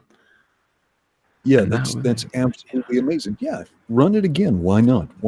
And yeah, and what Ethan was saying about the GoFundMe for the lawsuit, this is a correction, and so we need to make sure that this can be seen to its termination, because if he is successful, these people will have to alter their behavior, and the corporations will definitely alter their behavior, because they'll see that there is a price to be paid. So yeah, if anybody, you got $1 or $2 that you can throw at the GoFundMe, please do, because this definitely needs to get won, because it is the biggest lever going right now. Yeah, like Edwin's saying, I mean, lawsuits work better than petitions. Yeah, I'm pretty sure. Yeah, and the other thing is that we've only gone through partial discovery and deposition. It was mainly centered around location of the hearing. And I know some people try to make discovery and deposition magical. You know, show me every email you've ever written in your life. It's very focused, but corporations are not going to want to get sucked into some stupid Twitter drama because so and so worked for you, and then he emailed the EIC, and now the EIC's emails are in released to the public. That type of thing is it's just bad business, and so you do need to look at people and say, what is this person's behavior? How does this people treat other people? What is this person's pattern of behavior over their entire life? And that should be a factor in, the bottom line, financial consequences. Yeah. I wanted to quickly. Yeah. One of the things that with my, my lawyer is, cause they're always steering you back to reality, and they'll be like, hey, that's anger or that's emotion talking. It all just has to come back to a dollar figure. A dollar figure is something everyone understands. Absolutely. Well, I want to thank everyone for being here tonight. It's now 1 a.m. It's actually 1:20 in the morning. This has been a fantastic stream. I appreciate everyone. Cecil, thank you for being here. You're welcome. I don't think people thank you enough, Cecil. I don't either. Danny Grimm, thanks for $5. We need to get Zach a copy of the Ferengi Rules of Acquisition so we can get more covers. Yeah, he's got to get his Ferengi back. It's been, Cameron Thomas says everyone needs more Elliot covers. Yeah, I kind of agree. Yeah. I have hey, Elliot, I'm going to pay you for that Cyberfrog drawing, by the way, that you did. Oh, no, you're not. No, you're not. No, I have to because I'm going to publish it. All right, so sure. I'm going to send you a little money if that's okay. Sure. No, sounds good. All right, cool. If I could promote something, since I never promoted it, I put up a Game of Thrones video for the finale today. It is the best Game of Thrones video on the internet. Oh yeah. I'm gonna have to check it out. I know you won't, but it's good. I will, but probably it'll be like 2 weeks from now, and I'm like, oh yeah, Cecil. If you watch the first 3, I'll tell you what. I'll lower you down to a 3-minute commitment because there's a 3-minute part in the front, and then the rest of the review. If you do the first 3 minutes, I'll be proud of you. Well, I will definitely do it. Elliot, thank you. Look at Elliot. Oh, I mean, Edwin. I'm sorry, Edwin. Look at your. Edwin's just been sitting here being so calm and peaceful, so zen. Throwing in some wisdom every now and then. Really appreciate your being here, Edwin. Thank you for coming in and being just a soul of calm. And absolutely, wisdom. I always appreciate coming by. Thank you very much. Yeah, appreciate it. Antonio, my friend, thank you for being here. Always, brother. You know that. Yeah, appreciate you. This is great. And Elliot, thank you for drawing this incredible Bernie Wrightson style. It looks like Bernie Wrightson's Batman. Oh yeah, I can see that. Yeah. I Very kept nice. thinking about Norm Brayfogle because that's how they used to color the cowl when he drew it. Yeah, That light blue. Color. Yeah. yeah. What do you think about that? Do you think that's like the right thing to do? Do you think that light blue is cool? It definitely worked. It was Jim Aparo and Graham Nolan and Norm Brayfogle. That's like the 10 years of the light blue. Yeah, I like it. I think it looks cool. You know, it's nice. Elliot, thank you for being here, my friend. And we're awaiting your, the announcement of the launch of your book. Which when do you think that's going to happen? I'm shooting for Wednesday. It just depends on. So Doug is out of town this week, so that might create a challenge for me. But very, very soon. Yeah. The last minute stuff now, so I'm working on it. All right. Well, I'm hoping you guys will come and want to promote on my channel at some point. So let me know. So much. Thank you. And Zach, as usual, my friend. I have to say, everyone here appreciates your wisdom, your thoughts on things, and you are, man, you're important to the movement. So it is your every day. Zach puts out like 2 or 3 videos a day, and they are must views. They get you kind of centered, refocused on what comic books should be, when they were great. And lately, Zach has been doing these videos that go back to the 1980s, Marvel before SJW videos. And you recently, so you did the Black Suit Spider-Man video, and then you did this great video. Marvel actually put out a good video called "The Life of Spider-Man." Yeah, that's a real good series. Chip Zdarsky. Yeah, it's actually pretty smart. I kind of want to watch it. It's like Spider-Man aging in real time. Like he's 15 in 1962, and like all of these events from real continuity kind of happen to him, but they happen to him like he actually ages. So in the 80s, he's 40, and it's something else. So go watch Comics Matter with your boy Zach. Subscribe to his channel. And never miss any of his videos. They're always fun. It's a nice hangout. And Zach, thanks for being here tonight. Oh, thank you. And everyone, don't forget to support the fundraiser. The link is in the description. I'm going to leave it in there. Go back to this video tomorrow and back this campaign. Let's see if we can raise a little bit more money to make this. Let's end this the right way. I want this lawsuit needs to end appropriately, and you guys were all in control of that. So thanks for your continued support. We love you. And everyone have a great night. Cyberfrog. Oh my gosh, it's finally at an end. Thank you so much, and I will talk to you again tomorrow. Bye-bye.